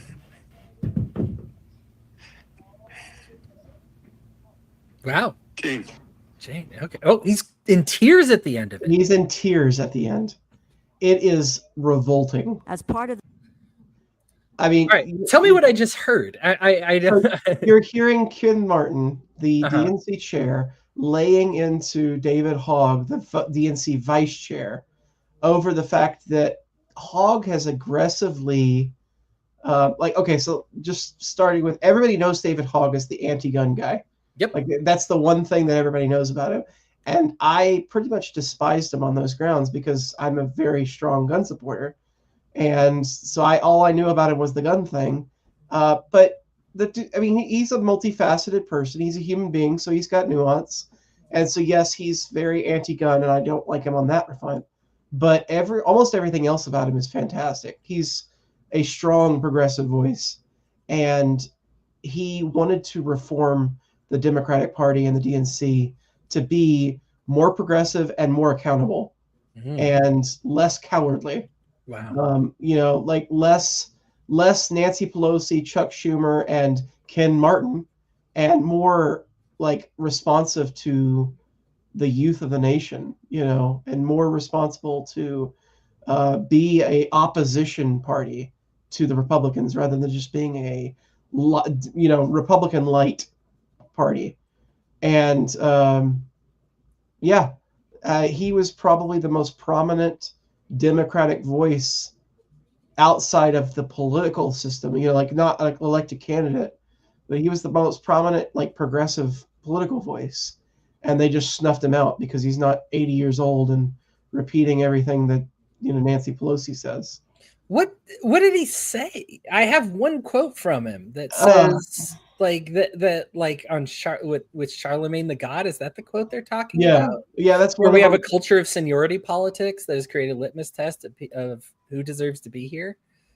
I honestly think it was less what he personally did, because I feel like he towed the line fairly well in the same manner that AOC does, where she's like, she and Hogg were kind of like what you describe God as, like trying to deal with a situation of very flawed people and trying to just slowly push them in the right direction versus trying to make a radical change.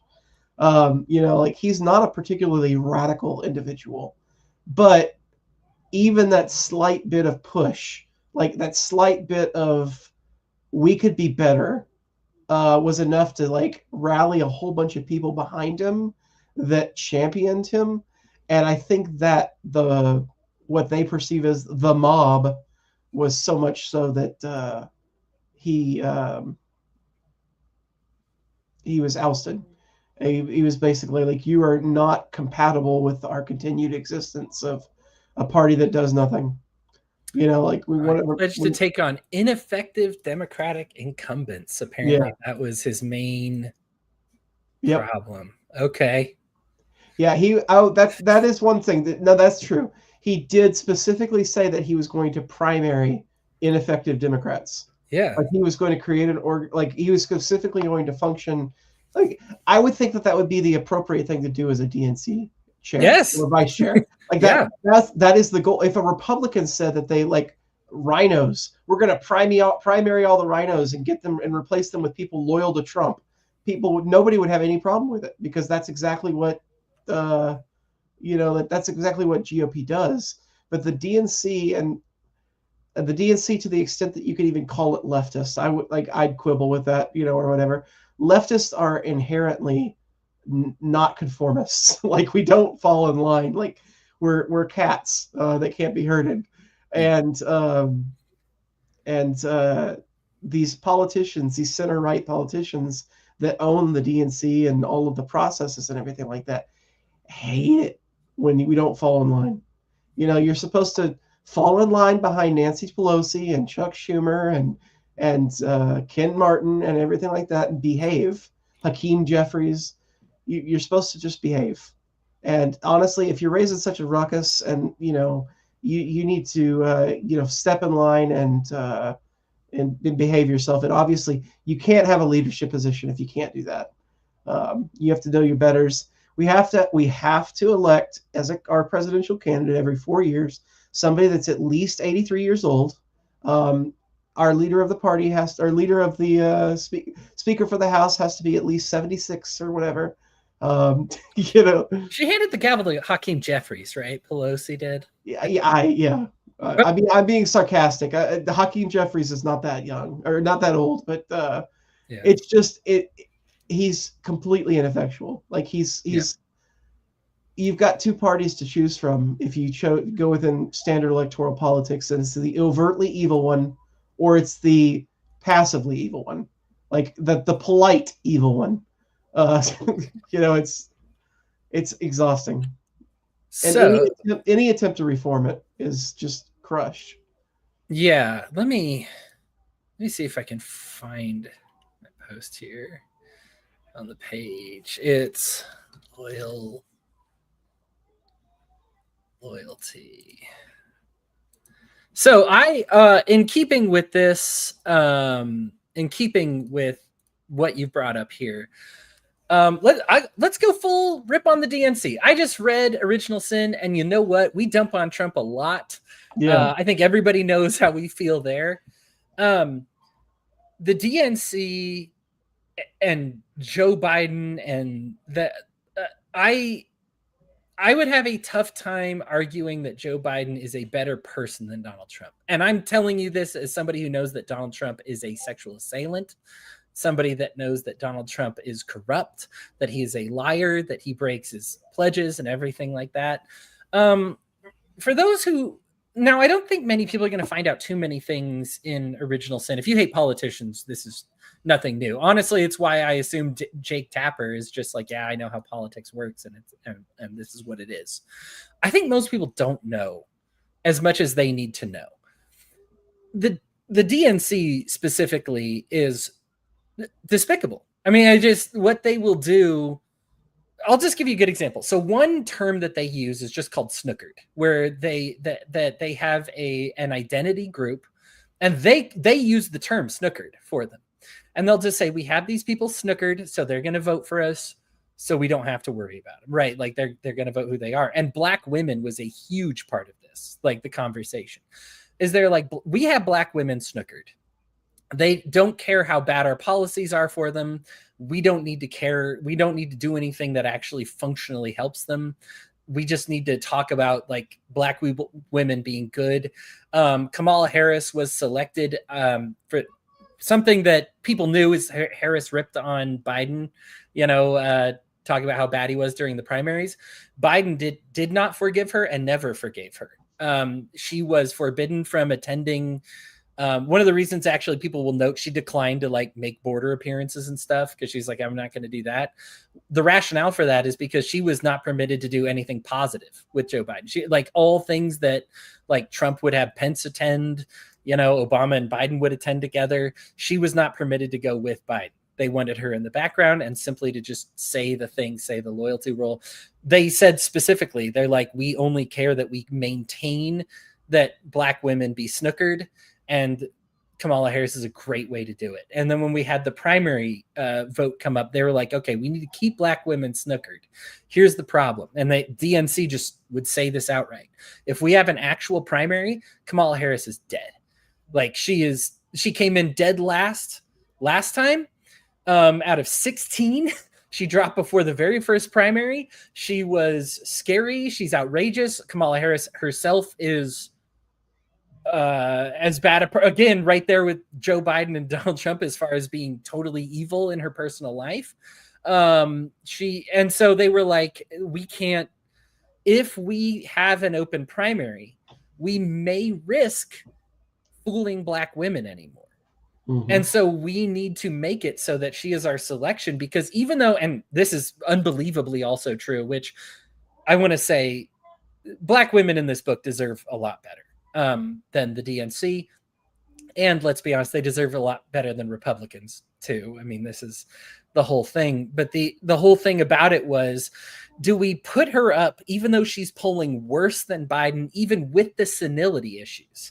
And people forget this, but she actually was polling behind Biden, even with the mental decline stuff. that's just how she was viewed in the eyes of the American public, which actually makes it so that the fact that she got as close to Trump as she did, a remarkable comeback. It's something that people kind of sleep on, that she was able to come back it was at all. less to do with her and more to do with how incredibly bad he was. Yeah. Trump tried his best. Yeah. she was a terrible candidate as a person, a terrible candidate as a politician, and a terrible candidate as an orator. Like she was bad on every front that you could conceivably be bad on. Yeah. Yeah. I mean, it's terrible. Trump's got major senility issues too, and at least he can maintain a coherent enough oration that he fools his base. I mean, like it's one thing. It's one thing you can. It's weird how you can listen to Trump, like you can watch him on a screen or whatever, and he speaks, and you can follow along with his train of thought. But the moment you transcribe what he says, it sounds like a complete nightmare. Like it's just a jumble of random words, and you're just like, "What the hell is going on here?" I will grant you that. Like you can at least like as an orator, you follow along. If you were to read it though, you'd be like, "Oh, this is nonsense. This is senile nonsense. This is sundowning." Yeah. So I'm bringing up all this, and I guess I probably should wrap it up with the Harris part of it, but it was just the distaste and the idiocy that they believed in Black women at the DNC. It was, and not only did like some deep state operative believe it, the fact that it was common parlance, the fact that that was just easy to discuss. Like, I think Black women are dumb enough that they'll believe this. I think Black women are dumb enough. And then the issue they had with the primary was they were like, I think she's going to get her ass kicked by Trump. She's polling even worse than Biden. Do we risk not having Black women snookered anymore if they lose to Biden, and then all of a sudden say, well, maybe the Democratic Party is never going to be a party for Black women because we lost so bad. So like there was a debate about having a primary, but both sides of the debate within the DNC felt that Black women were like stupid as hell. And again, Republicans did this with Christians as well, by the way. Oh, yeah. We're like, we have Christians snookered. And snookered is the term used in Washington, D.C., not just by the Democratic Party. So they're like, we have Christians snookered. They're going to vote even if we do the most anti-Bible stuff. Cool. Check. Wrap it up. Great. But the DNC like does the same thing. They had a loyalty enforcer for Biden. Now, this may not be a surprise. We read the Miller report, right? Obviously, having a loyalty enforcer is nothing new in the White House. But who specifically said, and I can't quite, I had the quote earlier, but I did live tweets. I can't find it right now. But something specifically was like, I need to know that you are loyal to Biden, not to the country, not to the American citizens, not to what is good for people, but loyal to Biden. And like, if not, you're off the staff. And that was very clear. That was explicitly stated to all these people by this loyalty enforcer. And it was, the more you knew about Joe Biden and something they called Biden-ness, the more that like critically important that became. The destructive culture within like the DNC, and it is so, they are so far off base. It would take what David Hogg is recommending. I'll go ahead and bring it full circle here. You need an overhaul on this. They're not like a tweak away from getting it right. Like this is, every single person at the DNC would basically have to be replaced. Yeah. Every single person who is a Democratic incumbent would have to be replaced. I'd say the same thing about Republicans as well. This is definitely a both sides ism issue. But for those who are thinking like Democrats are mostly good, the fact that they hear this is all verbiage they're familiar with. They called it the Biden theology, even. He was the divine center, and if you went against him, you went against their theocratic belief system. And so this was something that if you're in the campaign, if you're in the White House, you knew that this term was there. Even if you're one of like the good ones, you have to be familiar with this term and accept these terms. You have to have pledged allegiance to Biden over what's good for the country, right? Like that is literally what they said. So it's so busted, right? Like, and so what David Hogg is doing over here is just being like, I actually wanted to do like progressivism, and as much as I disagree with multiple of Hogg's values or whatever, it's like at least he's being principally based. This is Exactly. he is going against people that practice idolatry. Yep. Like, who just need numbers. They don't care about values. They don't care about principles. They'll sell anything out. Again, numerous reports of the book. Policy entirely driven by power. Entirely driven by power. Not any inkling of it being about doing what's right for people. It was, how do I fool? And the snookered was more to just black women. How do I snooker people who are on insulin? How do we snooker people who are on this medication? How do I snooker these people that care about this war? Their entire idea was, how do we fool them? Not how do we do what is best for them? Like, and that is the terminology they use and not me. It's an unreal, putrid culture at the DNC. I am glad you brought this up, because I didn't know what was going on with David Hogg, but it doesn't surprise me that somebody who's the chair for 14 years is like, I'm sorry, you're destroying what we're doing here. That dude. Oh yeah. So needs to be replaced. I am not the type that likes to masculinity shame or anything like that. That's very much so against what but the fact that he's breaking down into tears at the end is so revolting, like so nauseating, because it's not based on any principled thing. It's like, you are undermining my power. And he's like a petulant child who's like, the toy gets taken away and he starts bawling. And it gets me on such a visceral level of disgust. Like, I have more disgust for him as a human being than I do for Trump, because Trump is not principally evil. He's principally narcissistic. Like, that's his goal, is to just be whatever Trump, whatever benefits Trump. And if he falls ass backwards into a good social policy, like for instance, the idea of giving $1,000, he recently proposed this idea of like pushing a bill that gives $1,000 to each newborn child born within his term.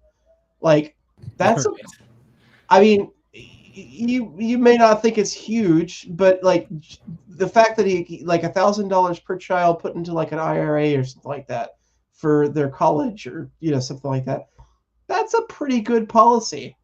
Like, if he falls ass backwards into a good policy every once in a while, it's not because he's principally good or principally evil.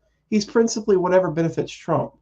And that can be manipulated, which is like Joe Biden was principally Zionist because he has so much allegiance to the Zionist cause. He's an imperialist. And so, he had principles as far as that was concerned. But like Trump, for instance, he's not principally Zionist. He's principally narcissistic. So he's doing things like going behind Netanyahu's back for hostage releases and stuff, because he's not a principled Zionist, which is great. Like, it's one of the few things about Trump that's actually a good thing. Is when he's not beholden to another nation's leadership, which it's got pros and cons. I know what you're saying. A non-principled stance is usually always bad, but at least it's not a bad principle, right? Yeah, A populist, it's at least like, okay, well, can I get this to 51% to change their minds, right? Like, I mean, the Forward Party is blatantly populist, right? Like, they say it. It's on their site, right? They're populists. Right. And it's like, Trump's a populist too. I don't particularly like either one of those, because I don't think popularity makes what's right, but I also understand there's a safety in it, right? At least they're not codifying evil into it. And I do think, like, as much as I am an anarchist, do I think we're better off under democracy than tyranny? Absolutely. Well, I'm sorry, democracy can't be tyranny. Autocratic dictatorship or democracy, I will take the democracy. Also, when we look at those anarchist communities that succeeded, largely democratic anarchist communities. So like, there's something there, right? There's something to it.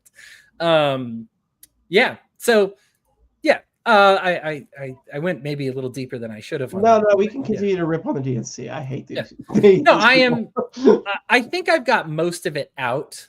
Okay. That I wanted to say. Like, I could mention like specifics that would have people's jaw drops, but that would just be for the point of dropping people's jaws, right? Like, as opposed to making you actually learn something like principally new. If you're very interested, again, my Twitter feed, my X feed, I did it. I believe I pinned it.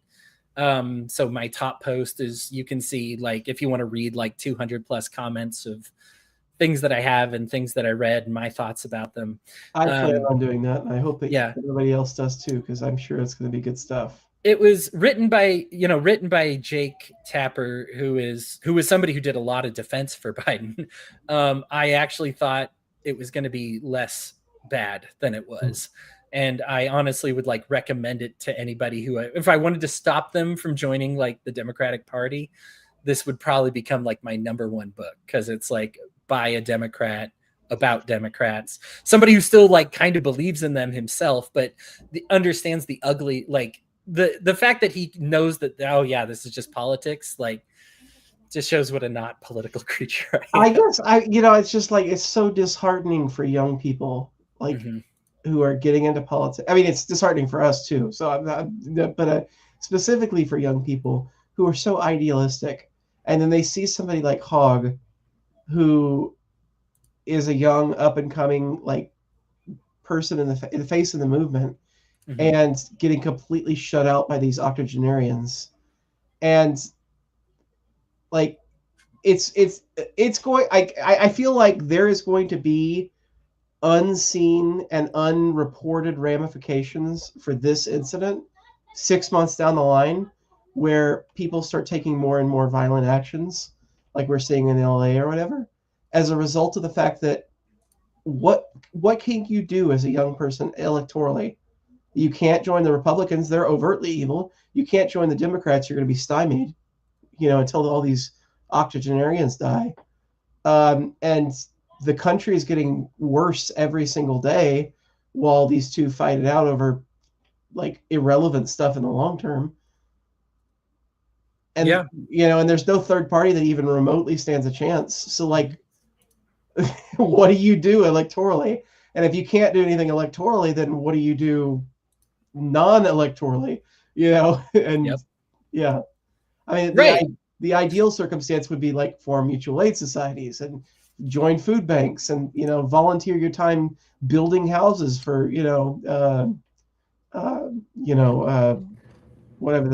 whatever that organization Jimmy Carter was working for, whose name Habitat for Humanity. Habitat for Humanity, yes. Yeah. Do stuff like that. But a lot of people aren't going to want to do that. They're going to want to put their efforts to more violent ends. Well, they want, and it's hard to blame them. They want direct action, right? Yeah. Like we as a group have kind of tended towards the cultural, right? Like, I understand I can't change the whole world. So like something I cite every so often, like libertarians are more likely to become libertarians by getting out of financial debt than by reading a book by Rothbard, just statistically speaking.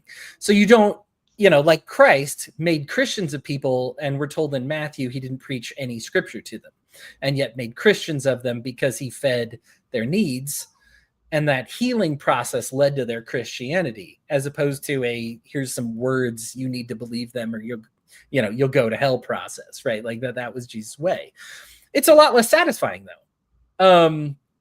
Seinfeld's got this joke, Jerry Seinfeld, when he's doing a stand-up, that's like, living well is the best revenge. It's a nice ring to it, but doesn't work in quite that Charles Bronson way. It's like kicking down the door and wasting a bunch of people. Like we want to do something directly, and I understand, right? Like it taking a step back from something feels like giving up the fight.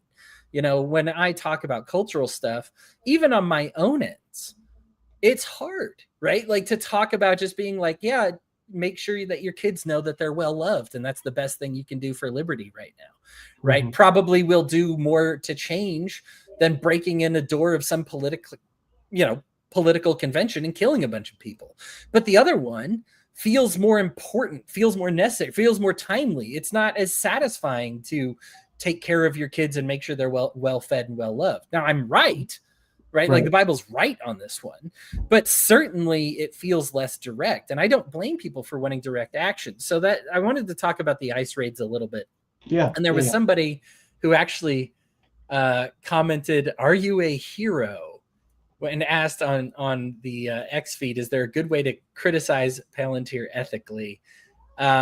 Sure, I'll knock them both out. I've never felt any threat, and maybe I'm stupid, but I have no problem saying this before, that Palantir, the surveillance state, I noted this when I did my breakdown of the One Big Beautiful Bill Act, that there is an AI component for this, and they are gathering data that they have no business collecting, and they are going to use it for likely nefarious purposes. One of these is Palantir, which is...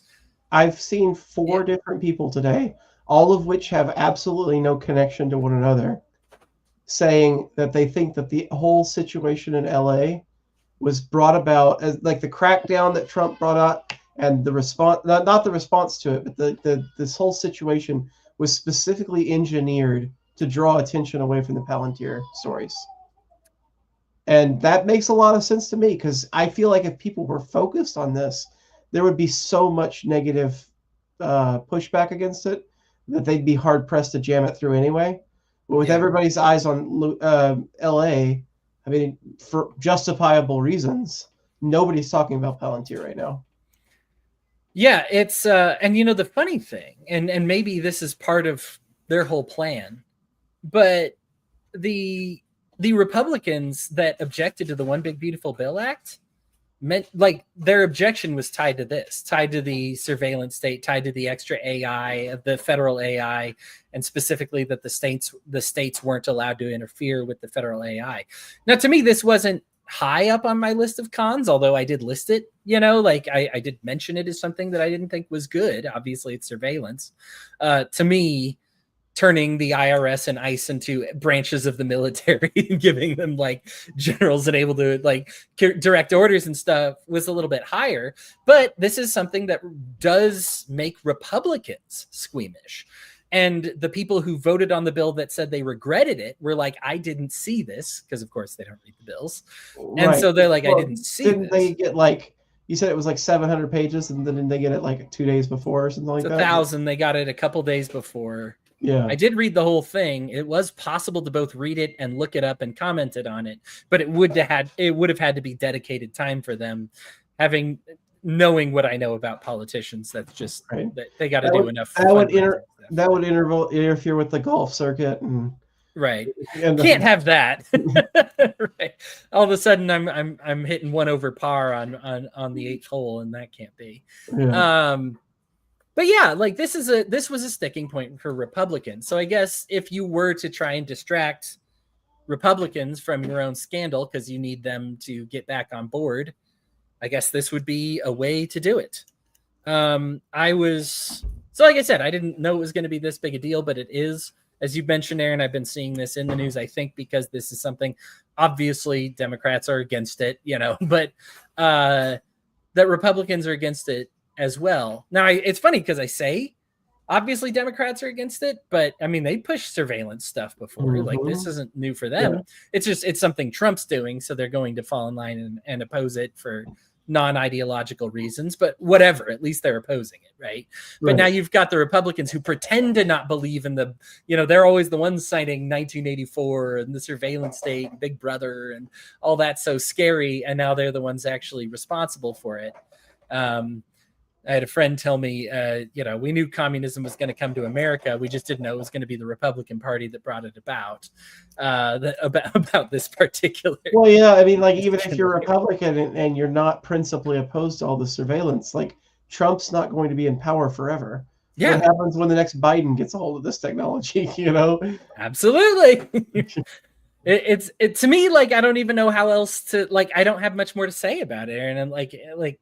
For the Palantir perspective of this, because it's just, it's bad. They're collecting data. They have no business collecting it. So that's important to note, that these do not require judicial approvals. If you read the One Big Beautiful Bill Act, that's like extremely important to them, that they are able to surveil things without getting warrants. But if you think that they needed warrants currently, Edward Snowden's got a book that I highly recommend. Like we're dealing with this, and I still want the Patriot Act repealed. Like, right, like we just keep going in the wrong direction. right. Yeah, what are we doing here? Yeah, I guess, and so now that I've addressed that and addressed the challenge that can I be a hero? I'm sorry if I like missed the heroic thing. If you want to specify like what thing you want commented on about, I've no problem doing that. But yeah, I'm against it. As far as like the ICE protests in general, I guess I'll my thoughts on this, and I guess I'll try to keep it like on the Christian end. Loving foreigners is something that is just, you're not going to get through the Bible without it, right? It's like Aaron said, the non-judge, like don't judge, like you'll just be drowning in loving foreigners by the time you're done with the Bible. It is not an incidental purpose. It's not a side purpose. It's something that when you read the Bible, you'd have to wonder why this is so core to the theology. You won't question if, you will maybe ask why this is so core to the theology. But welcoming immigrants, including, by the way, illegal immigrants such as the Good Samaritan, that is something that is quite important. Having a process to allow passers to travel through without restricting their movements. People will cite like the wall for like Ezra, but there's a difference between like a military border against like the Philistines and the Babylonians than there is for like, people civilians traveling through. Like it's right, people.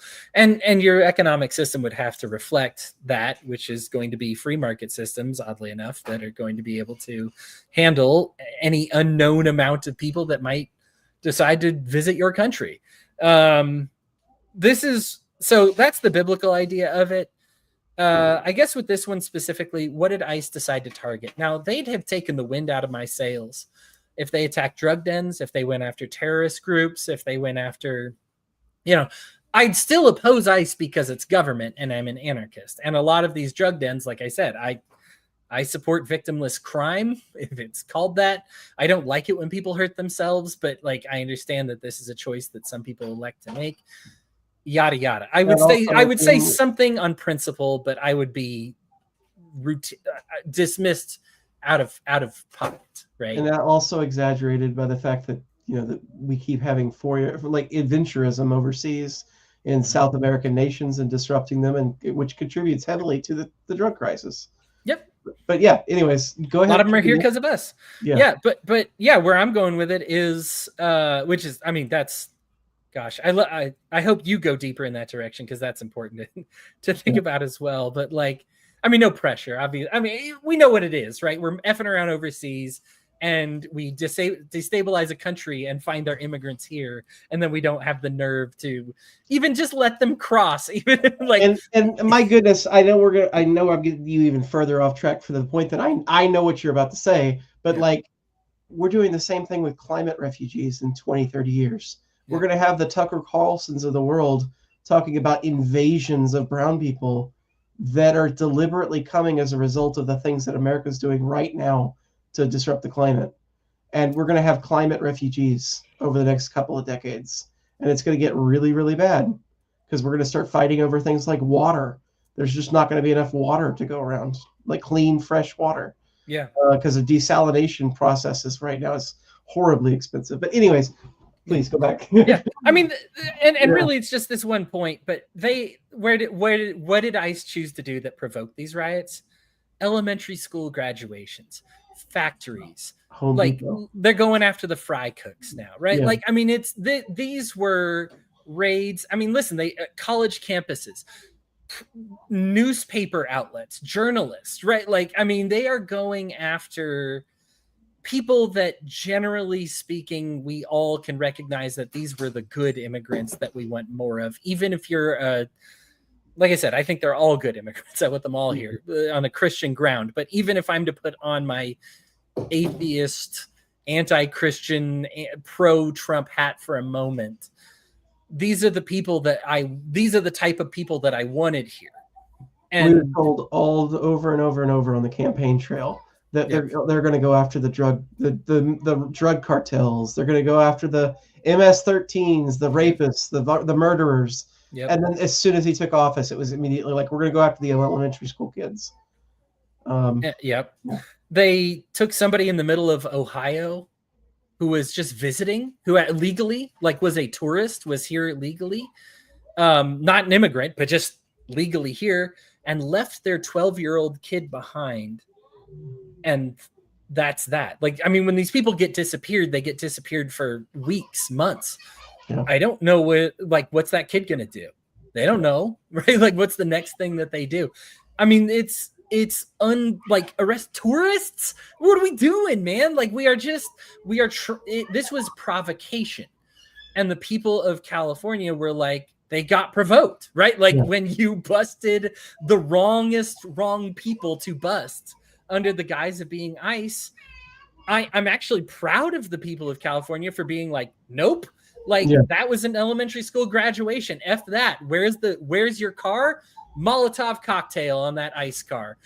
Throwing bricks through your whatever. Like, and now, I want to be very clear. I always say this, and I'm sorry, Aaron. I know that this is... I was going to say, I'm about to disavow what he's going to say next. Please do not raid your Apple store. Please don't steal from your whatever. Please don't hurt an innocent person.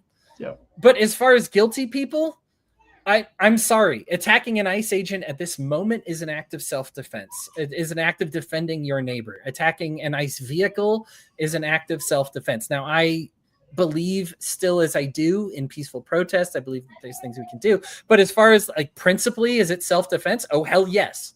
Absolutely 100%. It's self-defense. And in as much as somebody were to break into your house and threaten you with a gun and you shoot that intruder, you have the exact same right to do to an ICE agent. And go ahead and clip it.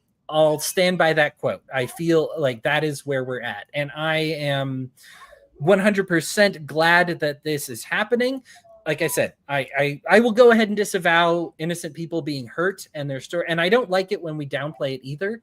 Yeah, please don't hurt and steal from innocent people. But yeah, when I said I was going to disavow whatever you said next, I was assuming you're going to talk about, we should probably try to not be violent or something, yeah. But no, as we're wrapping up, I wanted to mention, many of you might know Darren Pollock. I've talked about him a couple of times. I went over to his house last night, or Saturday night, and we watched 2 movies. One of them was The Godfather. I finally watched it for the first time. Because what we're doing it largely is filling in gaps in my movie history, where movies that I absolutely should have seen and I have not gotten around to seeing. So I finally can say I've seen The Godfather. But we also watched the video or the movie version of How to Blow Up a Pipeline.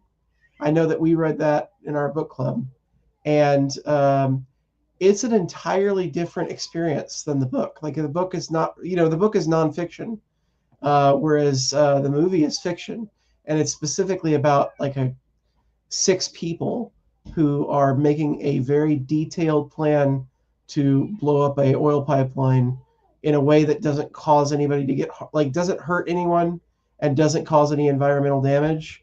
And it doesn't do the actual mechanics of here's how you create an explosive or whatever. But it's it's more like here's the thought process that goes into the decision making. It goes into their backstories about why they came to this cause. And it's a really good reason, really good way of telling a story about how 6 different people from entirely different walks of life came to this idea, and they all came to it for different reasons, but they all have fantastic reasons. There's one guy who would nominally be considered a conservative, but his land got stolen via eminent domain to build this pipeline, and it's actively getting community members of his sick.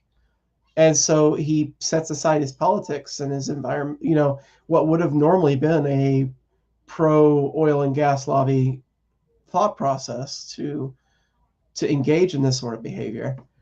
And I highly recommend anybody to check it out. I mean, it's got a lot of carryover concepts to what we're seeing today with the LA protests. Yeah, how to revolt is something that I think is more important than what to revolt at this point. Yeah. Nobody's going to be surprised with what Aaron or I or Christians, for that matter, think about what's going on. You know what the problem is. The problem is, how do we do anything about it? What do we do? What's the right thing to do? And that's something that I think the Holy Spirit needs to be a guider here, because I find that we are even to the point, and I am somebody who wouldn't shoot somebody that broke into my house. And I have even had compulsions from the Holy Spirit tell me to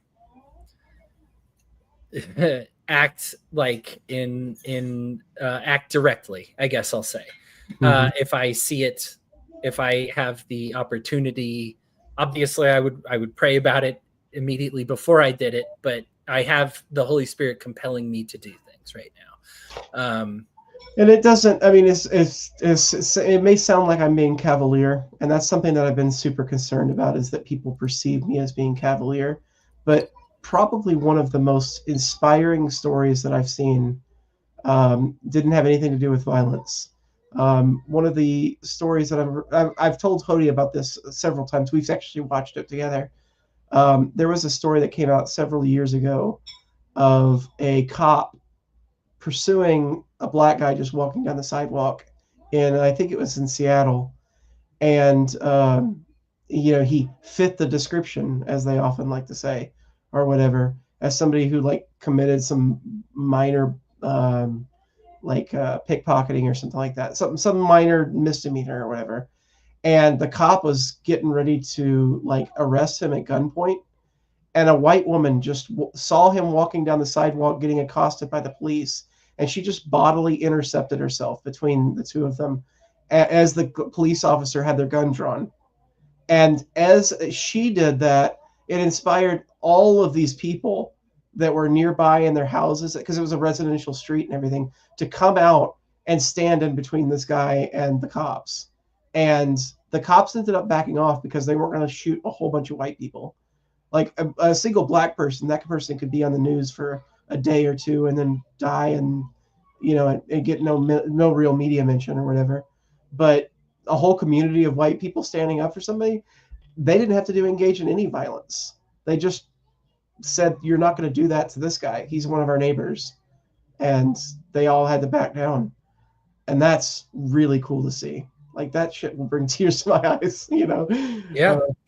Yeah.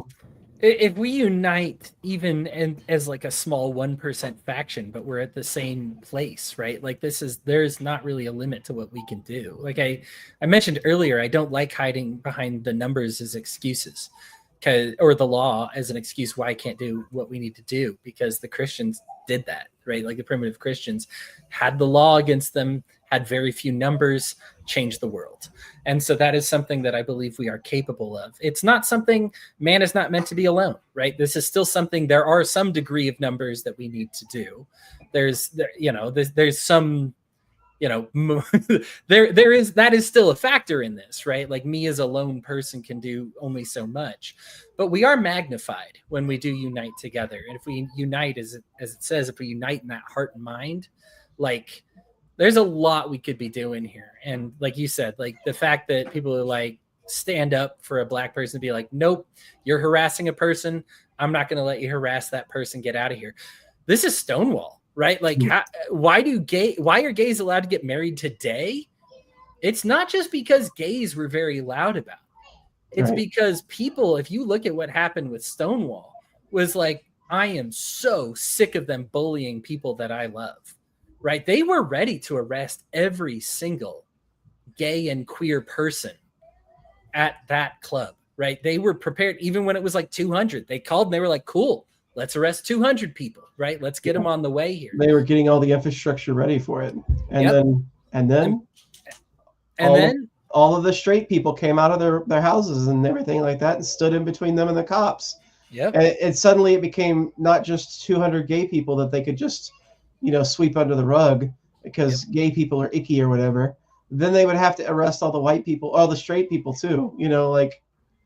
They weren't willing to do that. I was watching a documentary about Stonewall, and one of the quotes. Oh shoot, I lost it. One of the things that the guy mentioned was every day after Stonewall, because the law didn't go away immediately afterward, right? They were still able to like ask for the ID, but it was a cop. That's what it was. They would take a step towards a gay person. And whereas everybody else before that would take a step back, then all of a sudden everybody else took a step forward towards them as soon as he started approaching a gay person. Yeah. And it was just like, I knew at that moment I had no chance of asking for the person's ID. Before that, I step forward, everybody else steps back. They know what I'm going for. They let me do my business, right? Like, and then all of a sudden I took a step forward and everybody around me would take a step forward. And I was like, oh, I'm not going to be able to bully this person for their ID anymore. And how do we get to that level of community solidarity? Like, again, that's not a question I want an answer to right now, because it's not a question that can be easily answered, but yeah, we need to get to there. Love. As a society, we need to get there. I've said this before, and I stand by it, that I don't think the liberty movement will succeed so long as we are full of people that say, get off my property. I think we will succeed when we're a group of people that say, get on my property. Like, I think that being represented by the porcupine does this. I love porcupines as creatures, but we do a tremendous disservice by acting like snakes, right? Don't tread on me, right? Like, I'll bite you, I'll sting you, I'll quill you. Well, their stings and quills are a lot bigger than ours, right? Like that does very little. When I say, hey, you look like you're hurting, get on my property, I think that's when we win. I think there needs to be a love movement, a genuine love of people and for our neighbors. And I'm amazed that those communities have found it. Like, those got to be cool places. Maybe there's like some studying to be done there. Replace the hedgehog with a capybara. Yes. We are cool. We are unbothered. Go ahead and put an orange on my head and everything would be cool.